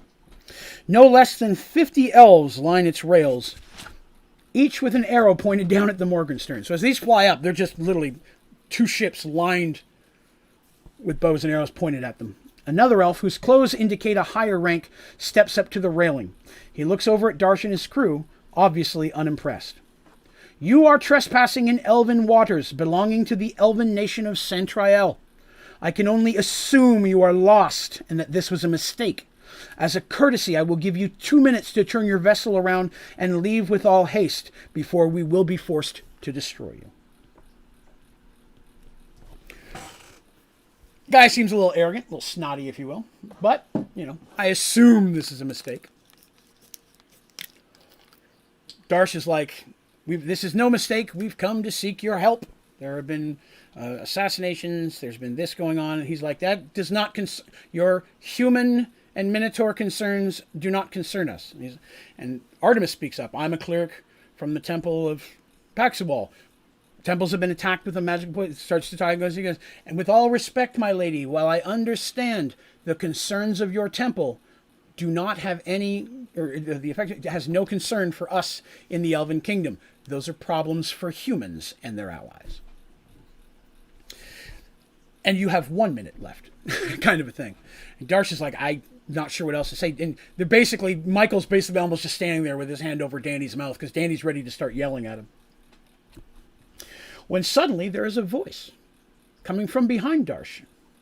General Sprintwill, you will lower your weapons immediately and stand down. That, sir, is an order. Silence once again fills the air as the elf before you's face gets a very confused and then very angry expression. What trickery is this? He yells back. Who among you thinks to command an elven vessel, and how do you know my name? I make such a command, states Nathaniel, stepping into the open where he can be seen. After just a moment, a look of shocked recognition appears on the elven general's face. Your Highness, he whispers, dropping to his knees. Almost as one, all the elves also fall to their knees, weapons down, eyes down to the ground. For the record, that's Nathaniel. I don't know who that is. I can't remember where I found it, but I thought he looked perfect.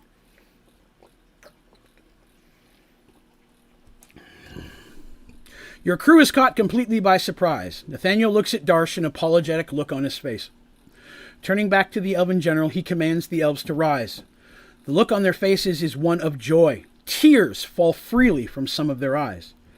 Sire, the general explains, we feared you lost, dead. All of Centrael has mourned. The people will be uplifted. This is indeed a wonderful day.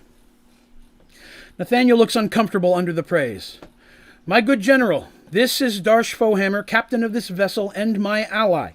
You will escort this vessel to the nearest port, where my friends and I shall make our way to the capital. The general looks very confused. You wish, these people to go to the capital? Nathaniel's face gets very grim and serious. Those were my orders, General. Do you question them?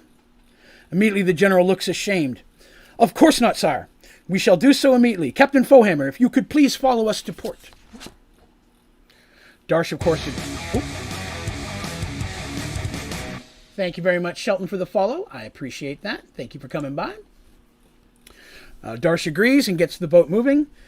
And he turns to Nathaniel and he goes, you and I, sir, have to talk. The general's like, will you come to our ship, sir? And he goes, no, I will stay on this ship until we reach the shore. He then goes, along with Darsh and the other characters, and Doram, who wants to go, is a little concerned as well, but he has to get the ship rolling. They go back into Darsh's chamber. He explains to them that he is Nathalion Evening Star, the youngest son of Sovereign Landrin Eveningstar, ruler of Centrael. He was also the general of their navy, which is how he knows everybody there. 5 years before the merge, he had a great argument with his father. Nathaniel had believed the time to open trade with other races and to stop being so closed in had come. let me see here. There had been a lot of, this is even before Arduel, but even with the other kingdoms around them before this, there was a lot of hostilities with the other races, humans, dwarves, and so on. And they were dead on both sides. It was almost a warlike state. And Nathaniel wanted to call it peace and open their borders. Their oldest brother, Crown Prince Tastadil, agreed with the sovereign that hell no, we're not doing any of that. No non-elven person will ever do that kind of stuff.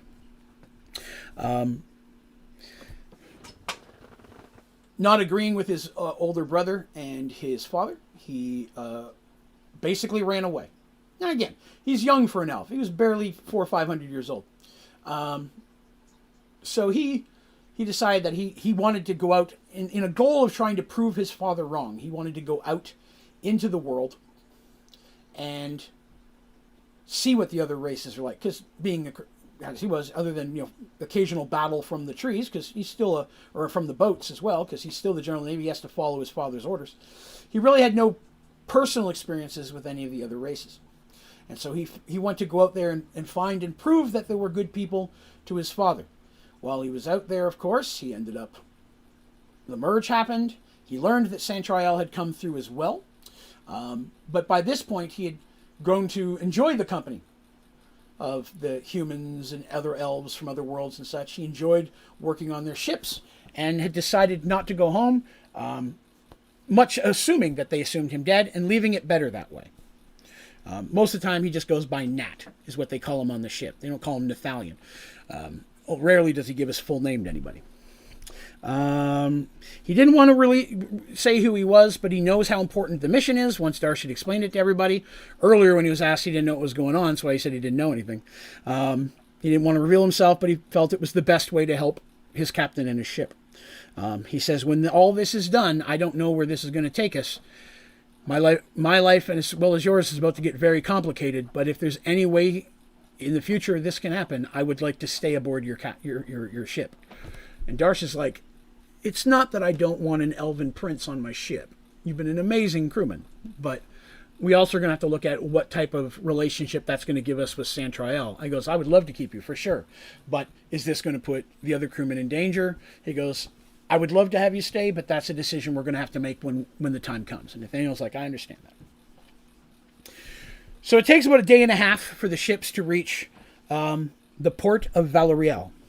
And the general immediately sends word to the capital. People are full speed to get there to let them know what's going on. And going ashore is Darsh, Mercy, Artemis, Dandy, Michael, of course, Nathaniel.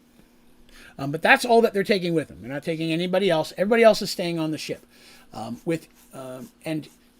there in front of the general goes, I'm sure we won't be gone more than 30 days. Because again, he doesn't know how big this is, how long, what's going to be going on. In 30 days, if for something, for any reason, I know supplies will get low, go ahead and go right back to Arduel, leave in 30 days. Basically, if we're not back in 30 days, leave without us. That's fine, right, General?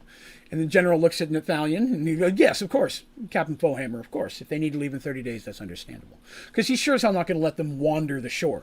Everybody on that boat is going to be on that boat for the next 30 days. So they'll be living off their own supplies. So the port of Valeriel is almost hidden. If it wasn't for the long, well-crafted dock, you wouldn't even know there was a port city within the huge trees that go right to the shore. You dock the Morgenstern, where directed, and prepare to leave the ship. So General Sprintwell is going to be coming with them. There are a couple of carriages that show up to take them. They're being pulled by huge silver elk. So there's two carriages. The general tries to get Nathaniel alone in one, but Nathaniel requires that Darsh get in with him. So it's the general, Darsh, and Nathaniel, and then Artemis, Mercy, Michael, and Dandy in the one behind them. It's going to take almost 3 or 4 days to get there. These elk don't stop. They can sleep in there, stop for bathroom breaks, food's supplied. But the elk, this is a serious business they're going on there. Word of what's going on, of course, as they're spreads as it's going to the kingdom. So as they're going, more and more people are crowding the streets, waving and such. Because this is a crown prince, well beloved by his people, thought dead, mourned for 5 years. And let's see. But after days of this, again, beautiful roads, nature looks all natural, going through small villages and such that half the time you can barely tell they're there. They're built so well into the trees themselves. But eventually they reached the elven kingdom of Everlong, which is the capital city of Centrail. There are several large cities in the woods themselves. The beauty of the capital city of Everlong is breathtaking. Even Artemis had to admit that even her beautiful elven homeland was nothing compared to the massive angelic towers before them. Reaching high up into the huge ancient trees, the top of the towers were lost in the branches. Beautiful statues and fountains adorn beautiful parks. The road is paved with a white pearl-like stone, and the buildings are also like work of arts, amazing to behold. Thousands of people have lined up along the ancient streets. They cheer and wave, excited by the return of the prince they all thought dead. Finally, the carriage comes to a stop before the home of the sovereign, the palace itself. It appears more like a massive tower than a castle, but clearly it's the most beautiful building any of them had ever seen. The doors to your carriages open and you slowly climb out. The crowd, which a moment ago was cheering wildly, goes completely silent, a murmur of concern filling the air. Because, Darsh just stepped out. There's never, ever probably been a Minotaur ever in that step out, standing in that spot in the thousands upon thousands of years that this kingdom existed. As Nathaniel steps out after Darsh, though, again the crowd cheers, though not quite as enthusiastically as before. Nathaniel makes a point of coming over to Darsh, shaking his hand and greeting him warmly. The effect is not lost on the crowd. Turning, he motions you all should head inside, and as you turn that way, the walkway leading to the tower door is lined with armed elven warriors standing at attention, and the doors ahead of them open. They are taken inside by the general, and inside is a large throne room. Sovereign Landrian, who's a very old elf, and unfortunately somebody I never did get a picture for. Picture a very old elf. Old elf, still got energy, will rush forward to embrace his son. He thanks, and then immediately, of course, turning to the general and thanking him for a job well done in finding his son and bringing him home. The general nervously standing there, accepting that, even though, he didn't really go find him. Nathaniel then points out, well, just to be fair, sir, it was Captain Fohammer that brought me back to our kingdom. I traveled with him, and explains that story. The sovereign grudgingly thanks Darsh for bringing his son back to him, but it's very much so when he's having a hard time taking his eyes off of Nathaniel. Again, he thought his son was dead. He does take him off long enough to introduce Prince Tastadil, his eldest son, and Nathaniel's older brother. And there is Tastadil. So he is the oldest of the brothers. Tastadil coming down, also a bit arrogant, like elves are, but polite. He's a noble-born. He knows how to act the way he's supposed to. Again, thanks Darsh, a little bit more so than the father did, thanking them for bringing his brother home. They feared him dead, and it's a great day of celebration for the entire kingdom to finally have his little brother back with them in the Elven Kingdom. They're invited to sit. Chairs are brought in. Darsh looks at it. They bring in 2 more chairs, and he sits literally across a couple of them. And then Nathaniel tells his story. And he tells, I left of my own. You and I had a disagreement, so on and so forth. I went to prove you wrong, and Father, I have to say I was right. I was out there, great people, so on and so forth. When he explains that he works from Darsh, that he's basically in his employ, both Tastadil and the Sovereign are like shocked. And the Sovereign knows who Darsh is. And Darsh is like, you're aware of me? He goes, we know your islands. They're just outside of our waters. And anything going on anywhere near a kingdom, we make it a point of understanding exactly what we're looking at. At this point, of course, you don't appear any threat. And until just this situation, you've avoided our waters completely. So at this point, we had no reason to be a concern. But yes, we're very well aware of you and the building that you're doing on your islands on our border. Makes a point of saying on our border, because he's not super far from Elven waters.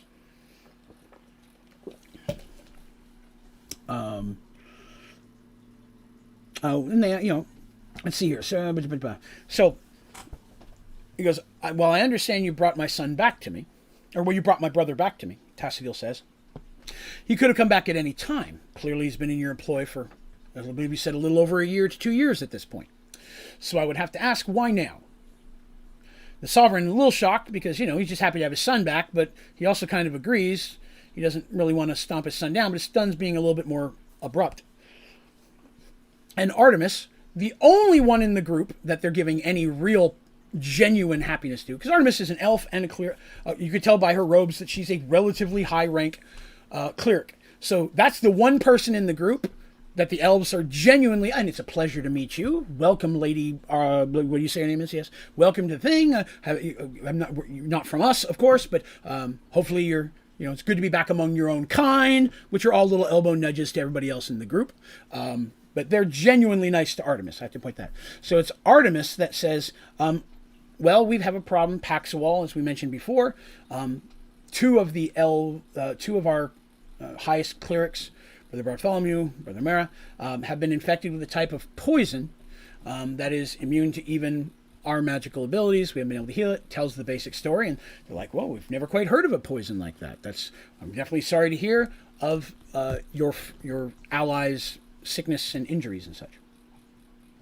And Ara said, yes. And so we're looking for anything we can, any option we have to try to cure them. And while magic has not worked, we've tried looking into herbal cures. And at that, Tastadil and his father both kind of give each other a look, and they look back like, okay, we know where this is coming. And she goes, and we've been made aware of something called a sovereign's breath. Now, as soon as they mention that, Tastadil, as soon as he sees it coming, begins to stand up. It's like, I cannot believe that you would dare. And his sovereign's like, whoa, calm. And the sovereign says that the sovereign's breath is incredibly rare. Yes, it does exist. Not only is it rare, it's literally highly valued by the elven nation. And it's not something that is given away. Nathaniel starts to argue back. Well, yes, but these are special situations. We're wanting to use it on clerics, trying to hope that would help the case. And him and Tastadil start going back and forth while the father's trying to calm them a bit down. It's not the rarity of the plant that is your problem, says a voice from behind the characters. Turning around, they see another elf, smaller in stature than all the others, but bearing an obvious resemblance to the royal family. Walking next to him is a large black and silver panther, obviously his companion. It's the difficulty of getting to it that's the problem. Nathaniel rushes up and gives him a big old hug. This is his brother Pontius, the middle son. Let me put away Tastadil and grab Pontius. Pontius is the middle son, older than Nathalion, but younger than Tastadil. As the middle child, he's always the neutral one in these arguments. They introduce him. Shammer is his pet, or his companion. That's his panther. Been with him since he was a little kid. Very ranger. He's a ranger, so explains that. So he then hears the story of what's been going on. And Pontius explains that the issue is that they only grow on the graves of the dead. And they have to be dead of basically the royal family. Even then, it's have to be of rank. So like a cousin wasn't going to work. It's about the magic and such that's within the bloodline. That kind of thing. He explains that the ancient burial grounds, which are days' travel away, right? Gonna make mac and cheese. All right, enjoy your mac. Explains that the burial grounds are currently locked and off limits to all elves. And at this, Nathaniel's even a little shocked and turns to his father. And the sovereign agrees, yes, what my sons say is true. Shortly after what you call the merge happened, darkness started filling that edge of the woods. There was a city on a small village on the other side of the graveyard, but when this merge happened, that city did not come through with us. It made the what is our great cemetery of all of our ancient leaders and such closer to their eastern edge. I should point that way, eastern edge. And that why is he over my face? Why did I do that? The eastern edge, and things of darkness and evil were found there. People began to go missing. There were injuries. And so we, unfortunately, basically, I commanded that the graveyard be locked off and no one to go there. So they have other graveyards, but that's the big fancy one. So everybody else has been buried in other places since then. Nathaniel goes, why didn't you send in the Holy Guard? Why didn't you send in our clerics and our soldiers? And Tacita goes, our warriors were needed on the western border to stop the encroachment of the humans that are trying to infiltrate our kingdom. And Nathaniel and Tacita get right back into an argument again about, no, they're not that bad. They're just trying to be friendly. No, you don't understand.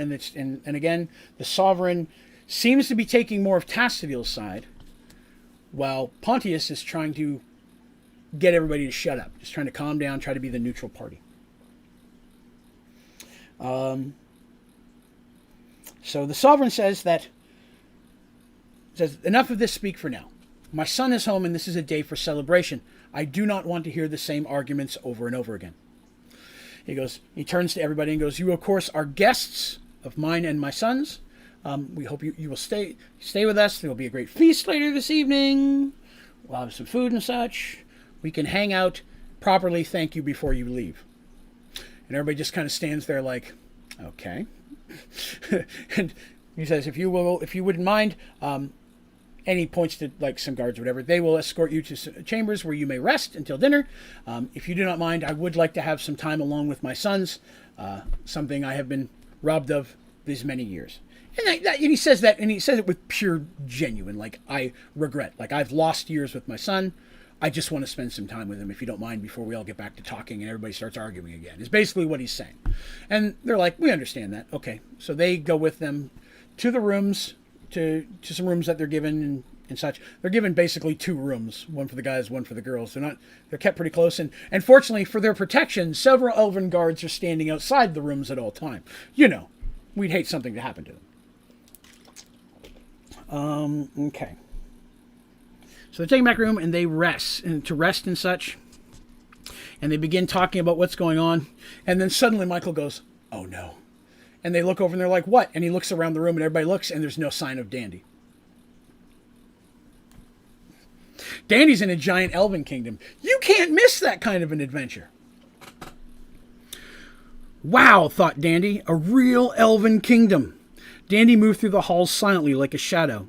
She'd been to many amazing places in her life, but none were as pretty as this place. And that kitty! Pontius's kitty was so awesome. Dandy knew that if she just asked nice enough, he'd let her pet it. And she just needed to get him alone so she could ask him nicely. Dodging a couple guards, she was standing behind a big plant when she heard the sovereign's voice. Maybe he knew where Pontius was. Making her way down the hallway, it was then a very simple matter to climb up to the window above. Because it's Dandy. Something's going to happen to them, yeah. Looking down inside, she saw the sovereign and all 3 princes talking. Shammer sat next to Pontius on the floor. Danny wanted to wave, but she could see that the conversation was serious, so she decided to wait until they were done before interrupting. Would be the polite thing to do. I cannot believe you brought them here to the palace, said Tastadil. No outsider has done so in over 20 years. They are my friends and allies, Nathaniel was saying again, clearly for multiple times, and Darsh is my captain. They needed my help for a noble cause, and it was within my power to help them.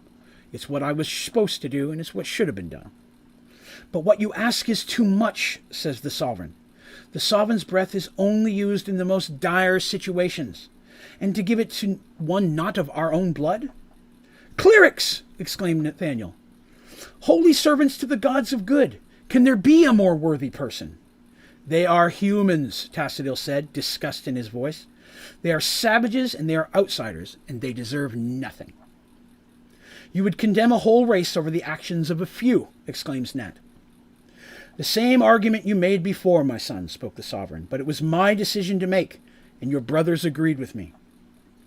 Danny noticed Nat glance at Pontius just a moment before continuing, and it was wrong then as it is now. I have seen so much good in them. I've told you how Captain Fohammer and his friends fought against evil every chance they had, and together they opened the world again. Yes, Tastadil agreed, just as you told us that it was humans who caused the merge to begin with. The sovereign sighed. This is getting us nowhere. You will not change my mind in this. Frustration was obvious in Nat's face. Am I disowned? He blurted out. Everyone else was shocked silent. Of course not, his father replied. I have made no such claim. You are prince, and that shall not change. Then as a member of the royal family, it is my right by law to request the use of the sovereign's breath. I will give the flower that is mine to the humans.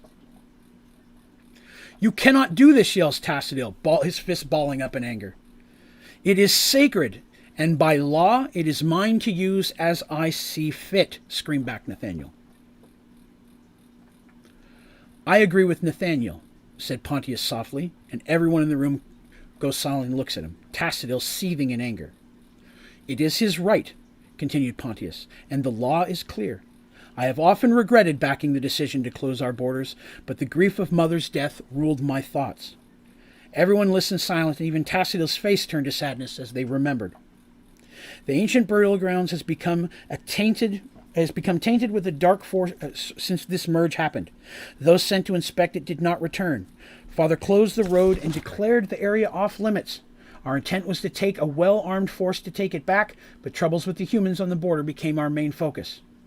Stepping next to Nat, Pontius addressed his father. If his friends are as powerful as he says, then maybe they will assist us in their own way.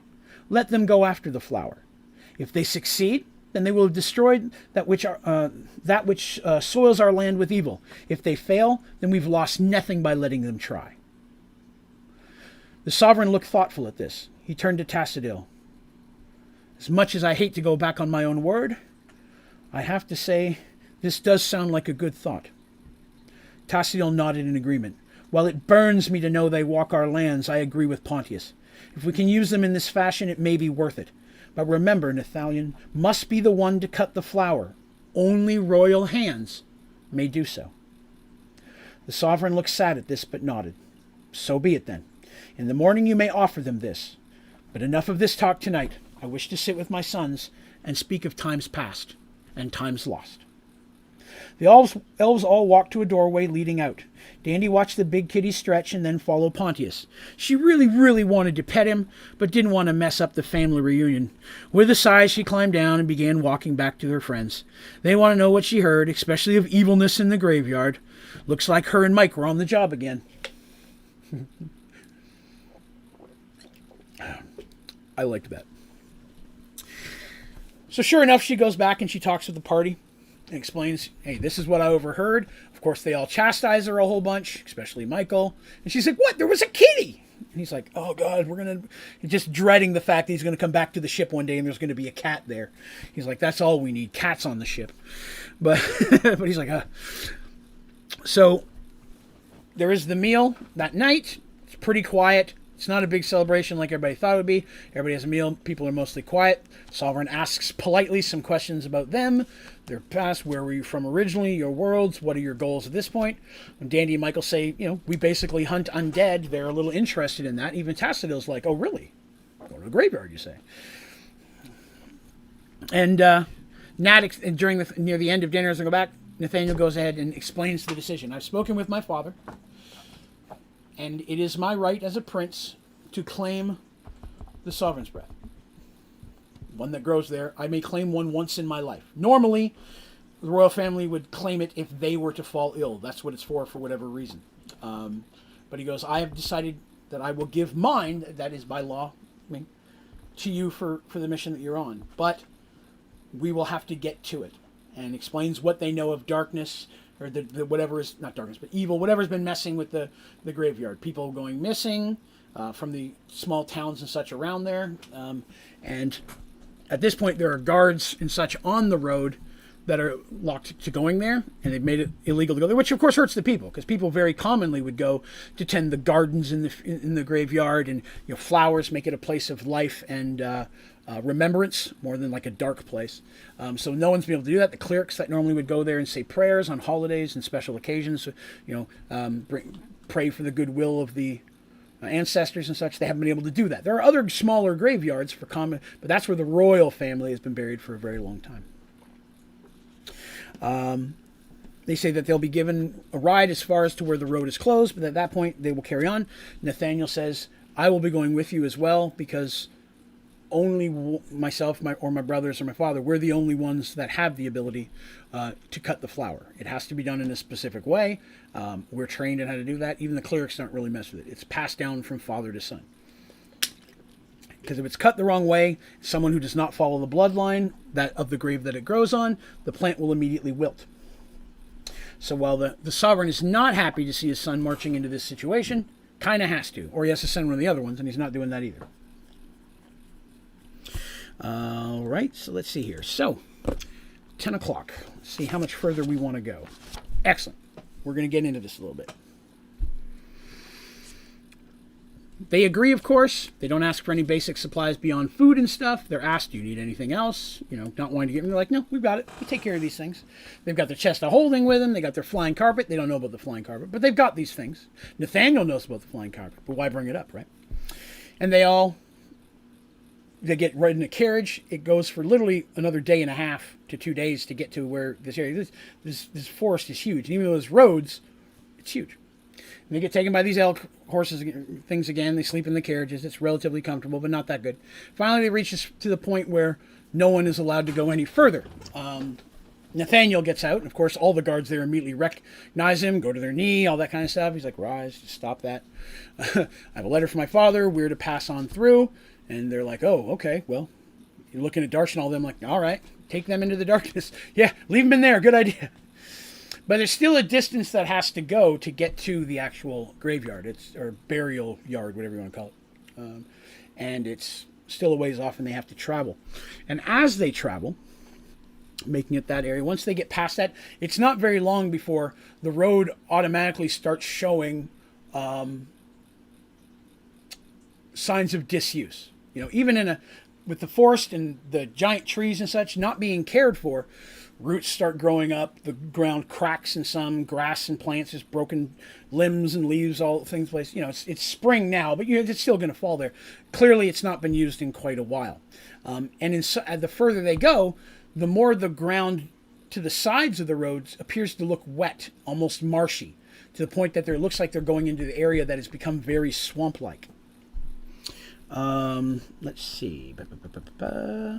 Now, as they're moving along, Michael, with Menander in his hand, of course, is constantly in contact with Menander. Nobody else can hear Menander. No one else has ever heard Menander. Michael's the only one. And he's not full synced with Menander. Remember, when that happens, his hair goes into that whitish gray. His eyes start having that purpley smoke come out. But his eyes do take on a bit of a purple twinge and such. And there's a little bit of a glow when he's speaking to Menander. And he's like, at this point, Menander has sensed no undead anywhere within her range, which can differ. Her range differs depending on the undead. I talked about that before. If it's a really powerful undead, she has to get closer. If it's a weaker undead, she'll find it much sooner. And that's because the undead normally have ways of hiding themselves. More powerful undead are usually more intelligent undead. They've been going through for several hours, half a day at this point. Let's see. There were two incidents on the way to the graveyard. And when I talk about these, you might start putting things together. But as they're making their way in, they come up to a part of the road that literally has water going all the way across it. It's cracked. It's almost like a river's going through. It doesn't look super deep, but the water is moving relatively. Not bad enough you couldn't walk through, but I mean, they'd have to go carefully. Darsh picks up a big stick and taps at it. For him, it's barely up to his knees, but for Dandy, it'd be up over her stomach. So Darsh agrees to carry her across. Michael's pretty short, but he'll be okay. He's got Menander at a basin. And they start crossing the water. It's probably only about 16, 17 feet to cross it, but as they're halfway through, they get attacked by crocodile. Now, you're probably thinking, that sounds like an odd thing to pop out of the water in the middle of an elven kingdom. There's not a history of crocodiles in Santriel. None of the elves have ever seen a crocodile in Santriel. But these are very large crocodiles. We're not talking Lake Placid big, but still pretty big. And they start attacking. They literally attack out of nowhere. And they go at Darsh. He's the biggest one. You'd think they go after the small, easier to grab, but no. They go after Darsh first. And immediately the party has to go in combat. And there are 3 of them. Well, there are 2 of them at first. But then a third one comes out, but this one is different. This one appears to be part crocodile, part person. Almost like a humanoid crocodile. And yelling commands in a language they don't understand, urging the crocodiles on, attacks as well. Still has the long snout, but not as long as regular. Also has the huge teeth and claws. It's not as big as the crocodiles. But this third thing is speaking in a language they don't know and is attacking them as well.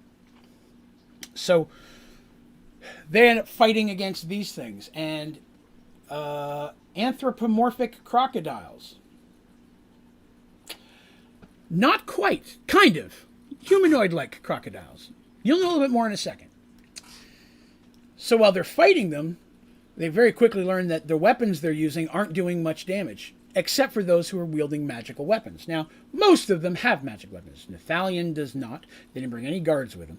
Nathalion has a really good sword, but it's not really a magical sword. He did not take any of the family swords with him. They changed that in a minute. But they're fighting with him. But the one that seems to be doing the most damage is Dandy. Because she's using her brand new daggers that she got, which very quickly they realize are blessed and silver. Seeing this, they switch their the crocodile's taking damage, but the crocodile guy not so much, and they're attacking him seriously. Dandy and Michael very quickly, once they see this effect, understand exactly what's going on, but nobody else does. So Dandy and Michael very quickly switch up their strategy because they've run into this issue before. And very quickly, Michael, at that point, does his best to tackle the thing and jump on it, putting himself in danger of taking a serious bite and a claw attack. But while the thing is reaching up to catch him and fight him, Dandy attacks from underneath, stabbing him clear in the heart with the dagger. The thing screams. Smoke burning from where the dagger stuck. It tries to pull it out, but its hands only catch into flame and stuff as it does. Everyone kind of steps back. The other crocodiles were dead by this point. Darsh, not sure what's going on, just does what Darsh does. Steps up, lops the head right off the thing, and the body falls into the water. Now, Michael yells to grab it, which Darsh does, grabs it and pulls the body up onto the shore. But as he does, the body, hemorrhaging and just thrashing a little bit, shifts and changes, and what he has in his hand appears to be the body of an elf. The head they can't find, flowed down the river.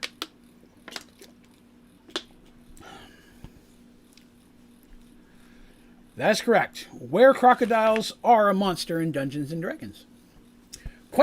Not some of the rarer were creatures defined, but yes, were crocs do exist.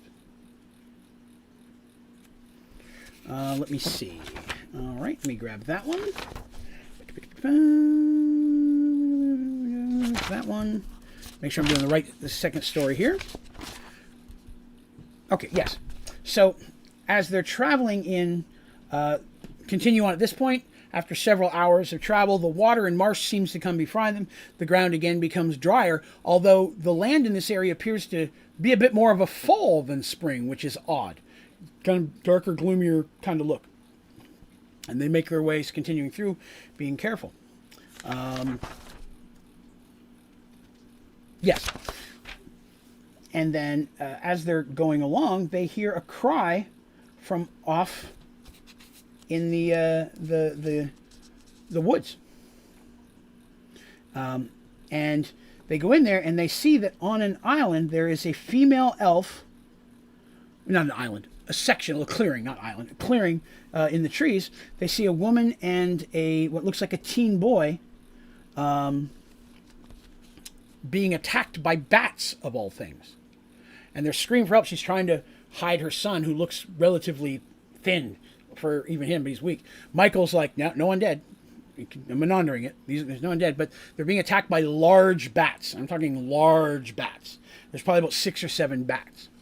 But they're elves, and of course, Nathaniel immediately says, we have to save my people, because they're elves. They're in Santrial. That's how that works. I just realized I still have their faces up here. Let me drop those down. And so, sure enough, they go in to help.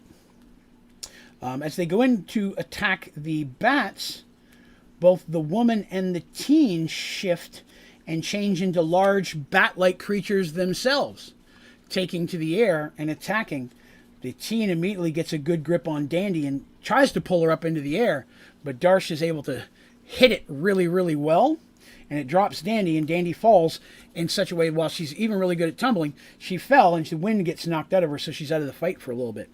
But now they're attacking these things, and the bats seem to be attacking in unison with them. So they're fighting 5 or 6 large bats at this point, giant bats, which are about 3 to 4 feet wingspan, and the bodies on them are about like that big, you know. And these 2 werebats, because yes, werebats exist as well in Dungeons and Dragons. There's were everything. You never know where were stuff is. But yeah, so they are fighting that. So that was a battle about the werebats. This one was a little bit interesting because they're fighting creatures that can fly. And they didn't have, you know, they're using their sling bullets and range stuff. The large bats would come in and they'd be fighting them, and then the werebats would swoop in and try to grab people or do serious damage because they have the feet claws and hand claws. Where in this island? I'll get it. Where? Right.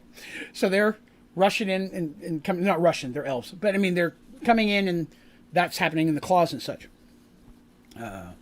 And so. That's you're right. It's WERE is for werebat or were things. But sure enough, it manages to work.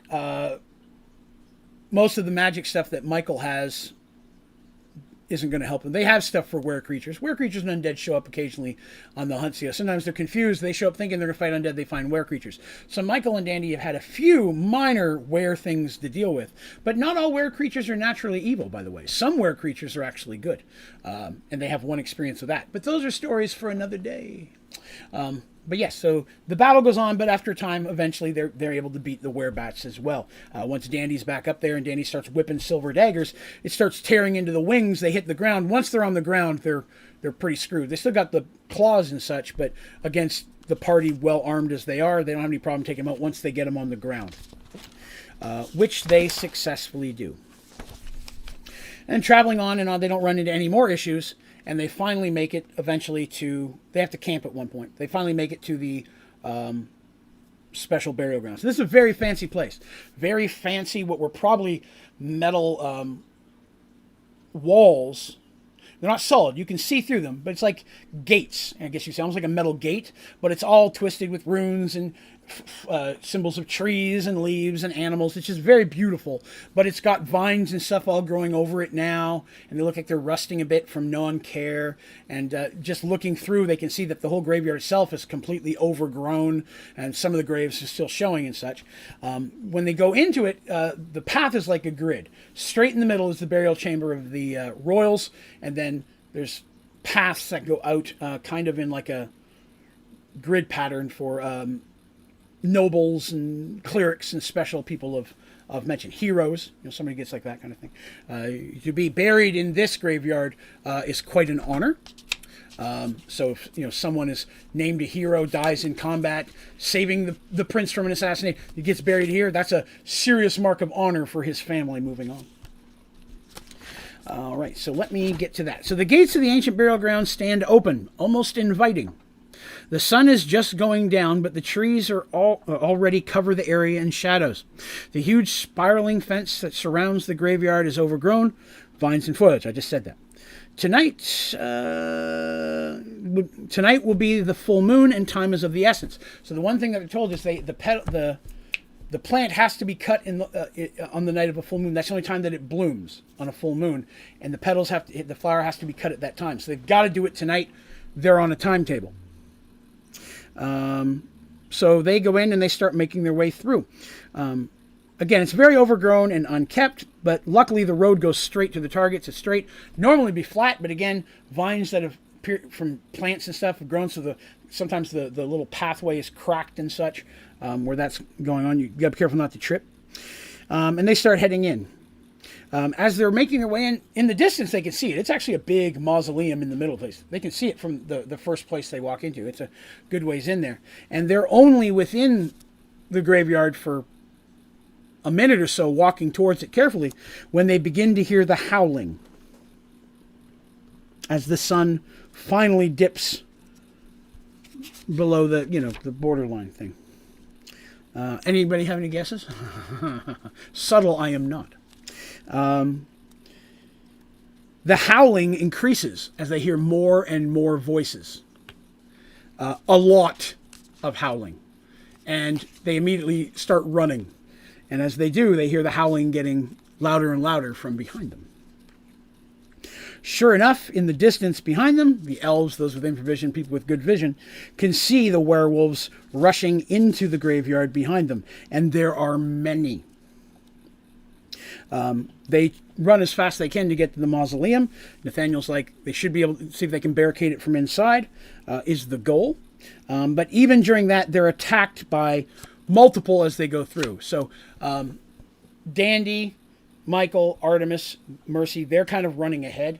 Darsh and Nathaniel, they're kind of in the back with Mercy leading the way because she's the best up front. As werewolves come in the front, she's trying to fight their way through that, while Darsh and Nathaniel are trying to keep them from behind and fight their way through. Luckily, they're able to make it to the mausoleum before they're overrun, and they are able to pull the doors closed, but they take some serious damage in that fight. There were some serious hits to Mercy, who was in the front, and Artemis has to use some of her better healing spells to bring that up. So, when they get into this mausoleum, the upper part, when you first come in, is actually a place where you would sit and pray. No one's buried in the upper lifts. There's chairs where the royal family could come and sit, pray to the ancients. The priests would come in. It's a place where flowers and such would be, symbols of holiness and such. Any of the banners and such that would normally be hanging on the walls, tapestries and such, have all been ripped or fallen off and laying on the ground. Luckily, it's very, very sturdy, and they can hear the wolves slamming on the outside, but they're able to barricade it from the inside pretty well. There is a set of stairs that go down into the actual burial chamber themselves, and when they go down there into the room, let me see, is there a Draven running around somewhere? No sights of a Draven. Good question, but no sightings of any Dravens in this situation. I'm glad to see he was on your mind, though.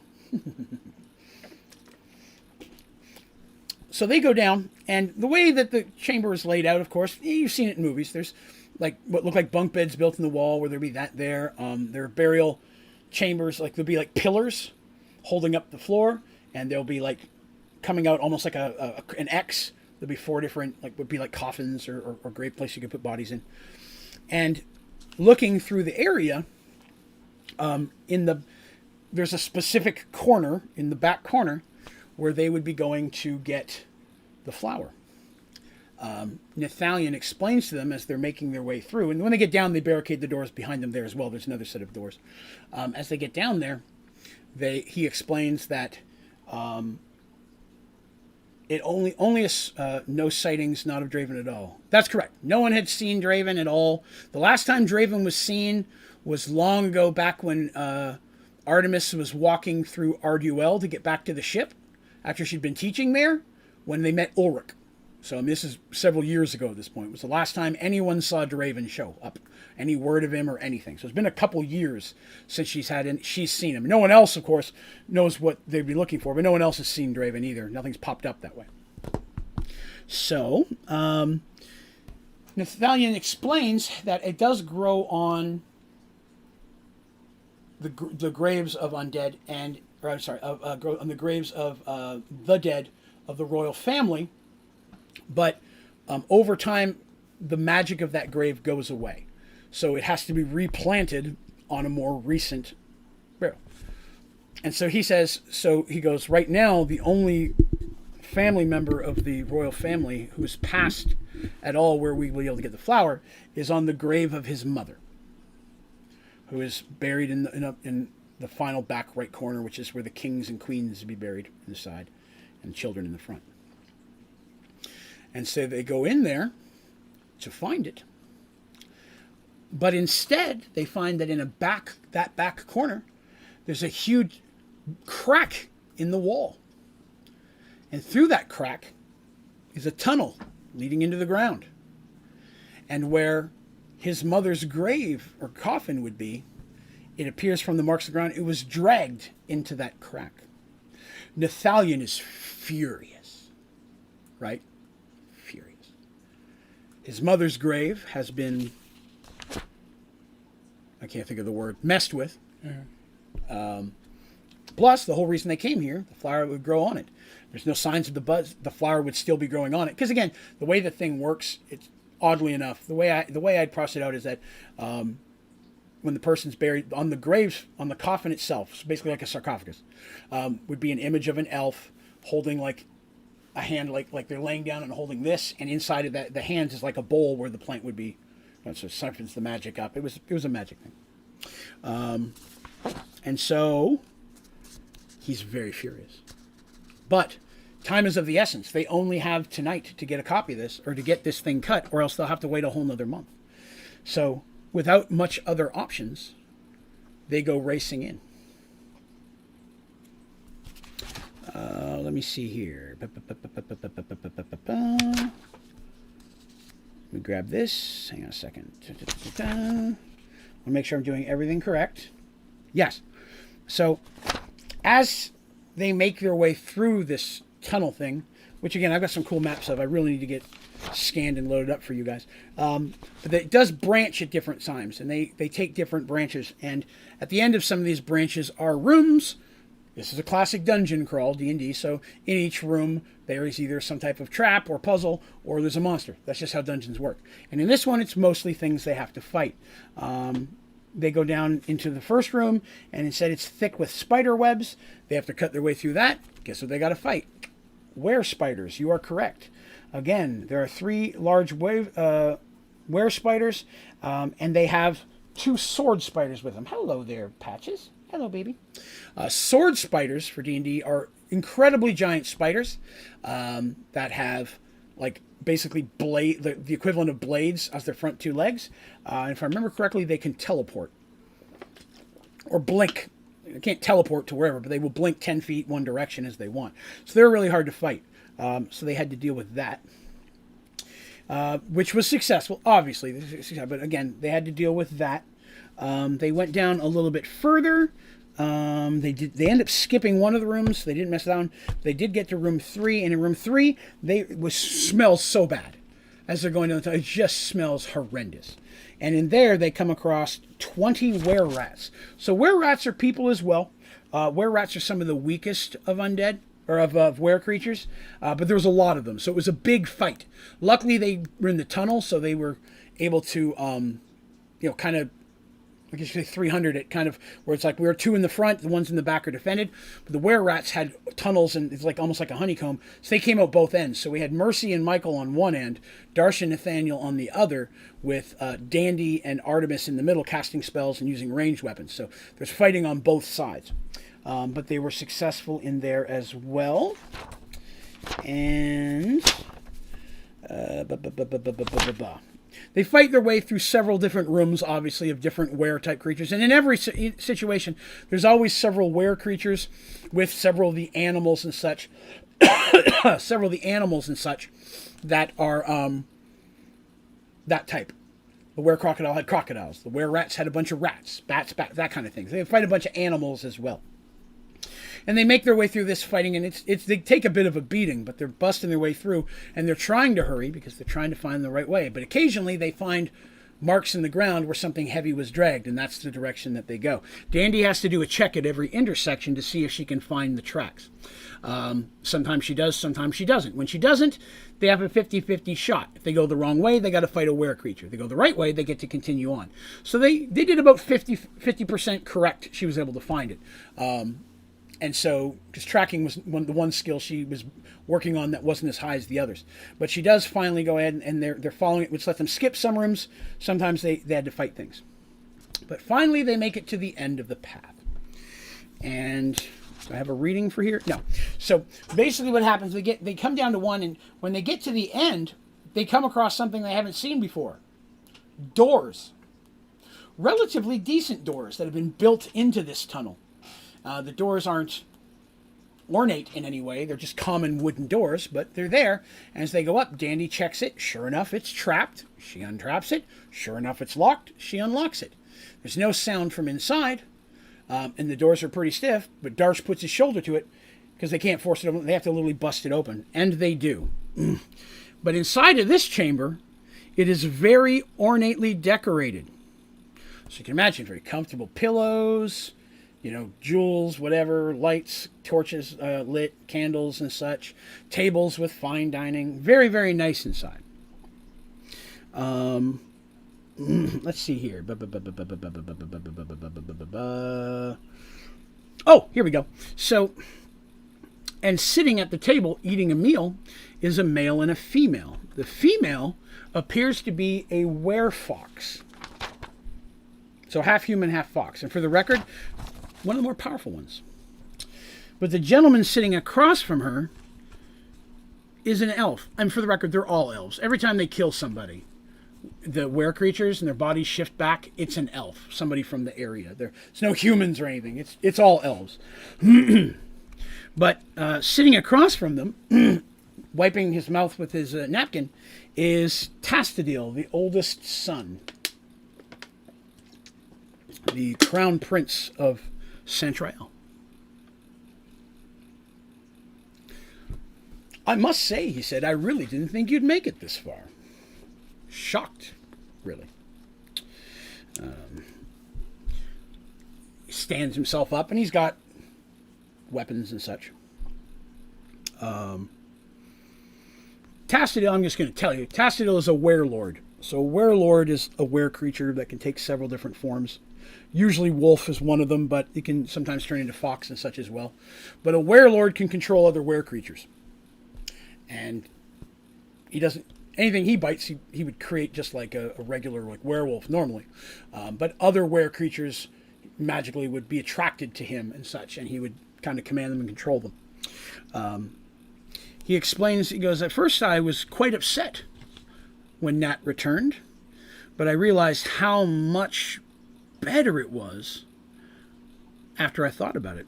Because he thought, because imagine how furious the people of Centrael will be when they find out that Nathaniel, their recently returned youngest prince, was murdered by the PCs, by the characters here in this graveyard. Oh, hello, Patches. So, got a kitty here. He goes, when his body is found ripped and shredded, when I return, saying that fearing for his safety, taking several of my best men with me, we charged in to try to save him, but we're too late. But we're able to avenge him by putting down his murderers. Which clearly shows that they were plotting with the humans and such outside of Centrael. And it'll only be days before there'll be open war between the kingdoms. He admits the loss of all the minions that they've killed hurts, but he says in the end it'll be profitable. They can be replaced. Nathaniel says, but why? I don't understand. This is that part of the thing where he tells the story. It's the villain explains his motivations. Every James Bond movie ever, right? Because Nathaniel's totally confused. I don't understand. He goes, he was attacked 30 years ago by another werelord. And while he was able to kill it, it was not until after he'd been infected himself. And ever since then, because, he was already a prick, but becoming a were creature does turn you more to evil. It's just one of those things, depending on it's part of the curse itself.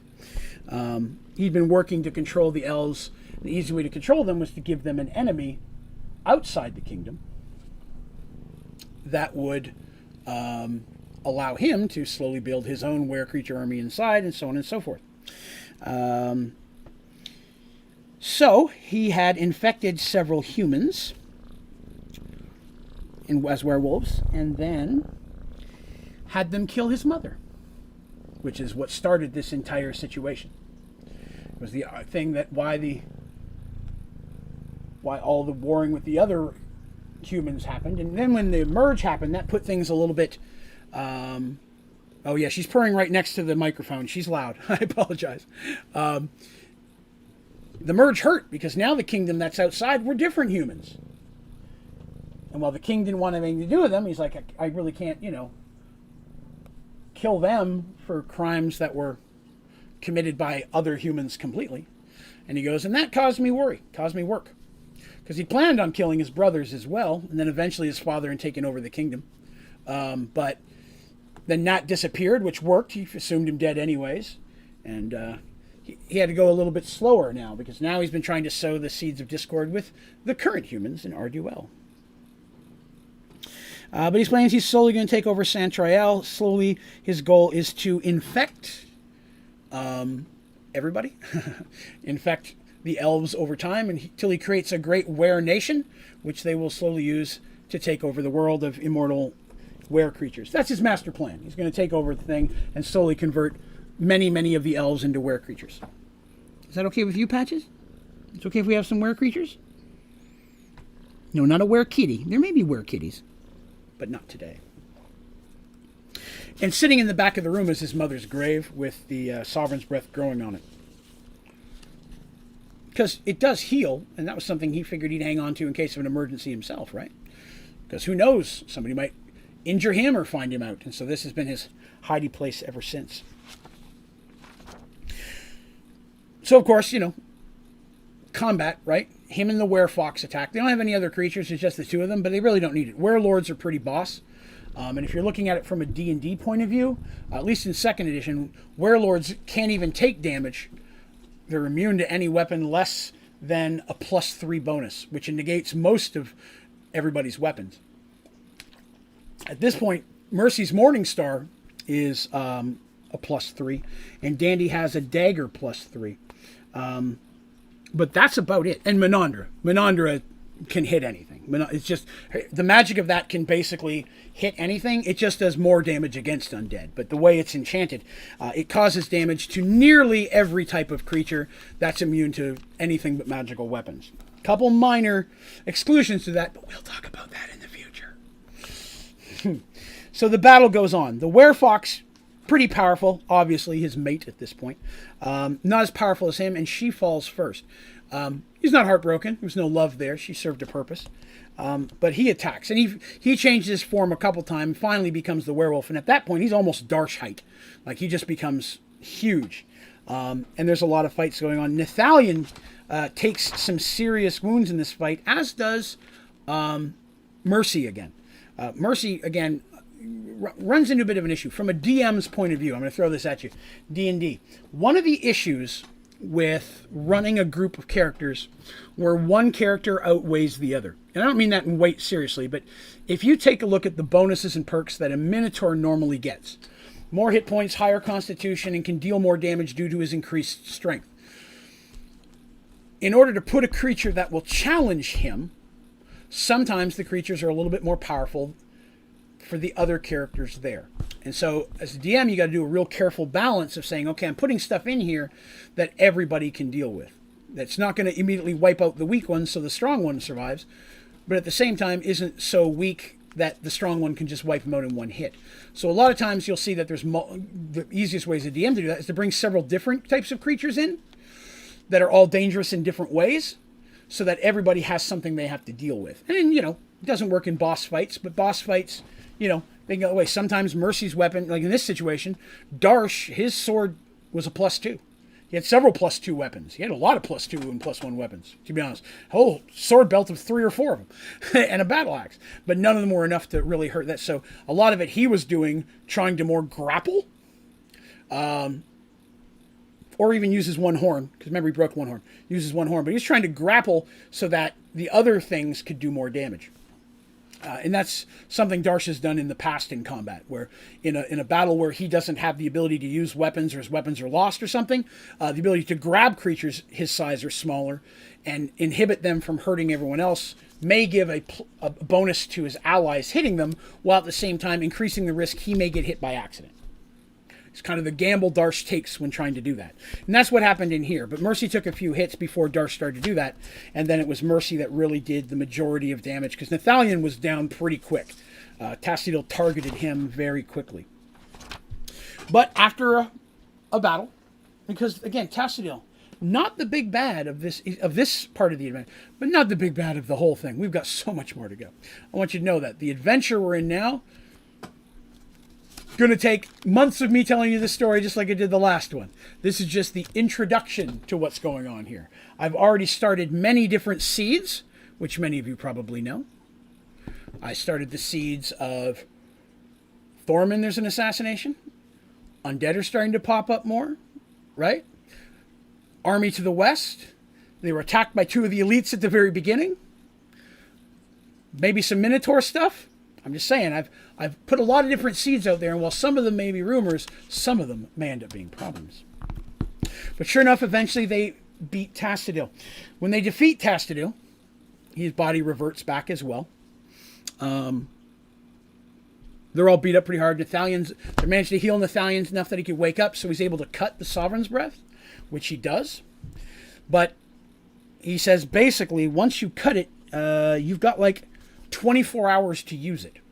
So the plan had always been that she was going to take Darsh's ring, or no, she was going to use her ring to port back. Mercy was going to go with her, but Mercy took a lot of damage, and she was unconscious at this time. So Dandy and Darsh are like, should we go? And Artemis is like, no, I'm just going to port back to the house where Molly is. I'll get the thing there. No one's going to know I'm coming anyways. I'll just quickly rush over there. And so Artemis decides that she's going to port back to Paxable with the thing. Because once he cuts it, he can give it to her. And she has to get it there quickly. So that's what happens. He gives it to her, and she pops. This is what I read to her. Once again, you're standing in complete darkness. It only takes a moment for your elven eyes to move into the infrared spectrum. You stand in the familiar secret room in your old home in Paxwell, and everything appears as you last left it. She rings the bell just to be safe. Molly quickly gets up, comes down and meets her in the main room, and she says she has to rush to the temple. She has to get there very quickly, which she leaves. It's late at night at this point. It's probably 4 or 5 o'clock in the morning. She only has a couple hours, so she rushes on. As you make your way through the dark, deserted streets towards the temple, you begin to get the eerie feeling that you are not alone. You increase your speed, but the feeling gets worse, and the streets are nearly empty, more so than normal. You start to think it's all in your mind when you hear the footsteps behind you. They're quiet, and they're quick, and there are 2 sets of them. So she runs as fast as she possibly can, and as fast as she goes, she doesn't manage to lose them, but she does eventually get to the temple grounds, and as she rushes on, there's always Templars standing outside. They see this cleric come running at full speed. They draw their weapons like, what's going on? And she quickly looks over her shoulder, and she sees what appears to be 2 figures in black fading into an alleyway. She tells the Templars, someone was just chasing me through the streets, but I've got to get to Brother Lycos. I have a cure, but time is of the essence. One of the Templar goes, I'll see to the men. The other Templar rushes her into Lycos.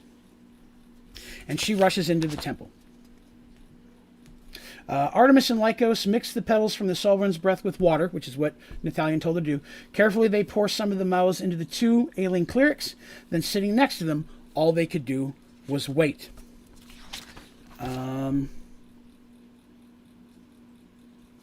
And I'll just start this here. I'll tell you how we're going to start next week. This is the first thing that I'll start with next week. As Artemis fades from view, the rest of them are left alone. Nathalion begins wrapping up some of the wounds on his hands, and he stands there staring at his brother's corpse. And that's where we're going to start next time, because we're running right at 2 hours and 40 minutes. But we're going to deal with the aftermath of Tastadil, and then we'll find out whether or not the Sovereign's Breath works. But that's kind of where we're going to end today. They managed to go through there. I can let you know that without the Werelord there, unless there's another one, but there isn't, the other were creatures will eventually no longer be kind of drawn to that area, and they will split up and break off into certain areas, because were creatures don't normally hang out together. You're not going to find were rats and werewolves together. Some were creatures, like a were fox, is solid. They won't even have another were fox in the area. So the were creatures will eventually break out and move out, hopefully so much so that it won't be a huge issue to be taken care of. But we'll deal a little bit with that next time. I think this would work pretty well as a book. Yeah, eventually I'll get there. I think it would work better as a graphic novel. It's kind of how because I always want to write it into a book. But I think a graphic novel might be a better way to do it, because then I could do the images and such, and Because a lot of times, as I'm telling a story, there's not a lot of conversation. There's little snippets of conversation, which would be easier in a comic with the word bubbles. But that's one thing. I thought about maybe down the road looking into doing it as a graphic novel. But yeah, I'd love to do it as a series of something. All right, well, I'm going to call that one for today, because that has been fun. Yes, Patches, I know, it's treats time. Leave me alone. They want their treats. They know it's treats time. But thank you all for coming by. I had a really good time hanging out with you all today and beginning this story. And today, the story... it seems like a lot of stuff happened, but the story was a bit shallow. It's that way on purpose, because I'm really just setting the seeds for some bigger stuff to come. This introduction is meant to cause a specific event, and we're going to see what that is as early as next story time. So 2 weeks from today, we will do this again. I will have this up on iTunes and Spotify, normally within 24 to 48 hours, depending on how quickly it loads from them. I'll have it done tomorrow. I'll get up there as quickly as I can. If you did enjoy it today and you haven't already, please be sure to click like. Most importantly, remember to subscribe to the channel. Hey, you. Subscribe to the channel so you can see all my videos, streams, tutorials, and all that stuff as they come out. We also have a membership program you can join up if you'd like. There's a lot of cool perks and bonuses for that. Click the join button on my YouTube channel. That doesn't sign you up, but it does take you to a page that shows you all the different perks and bonuses that come with an ODG membership. There are many. A lot like a Twitch subscription, except cheaper. It's only $2.99 a month. Check that out, see if it's something there you're interested in. And join our Discord channel. If you have questions about Mergeworlds, you can direct message me there or put them in a Mergeworlds. We have a Mergeworlds thread that you can jump in and post in. I'm happy to answer questions as long as they don't give away anything coming up. And I'd love to hear your feedback on what you think of the story. So definitely you can go to my website, Onlydraven.com. There's a button near the top of that you can click on that'll take you right into our Discord channel. Everyone is welcome. You'll also find a lot of other interesting things on my website, like my streaming schedule, the ODG store for ODG merch, like the Draven's Dragons t-shirt, as well as social media links and all that stuff. So thank you all for coming by to another Mergeworlds story night with me. I had a blast telling it to you. I look forward to next time. Special thank you to my members. Again, you guys are the ones that allow me to do a lot of this stuff. Your participation in that program means a lot to me, and I mean that. And an extra special thank you to my moderators for helping the world keep rolling. But thank you all again for coming by. You have yourself a great night, and good night to you as well, Teresa. And we shall all see you very soon tomorrow night for Halloween-themed Minecraft Monday. All right. You guys have yourself a great day.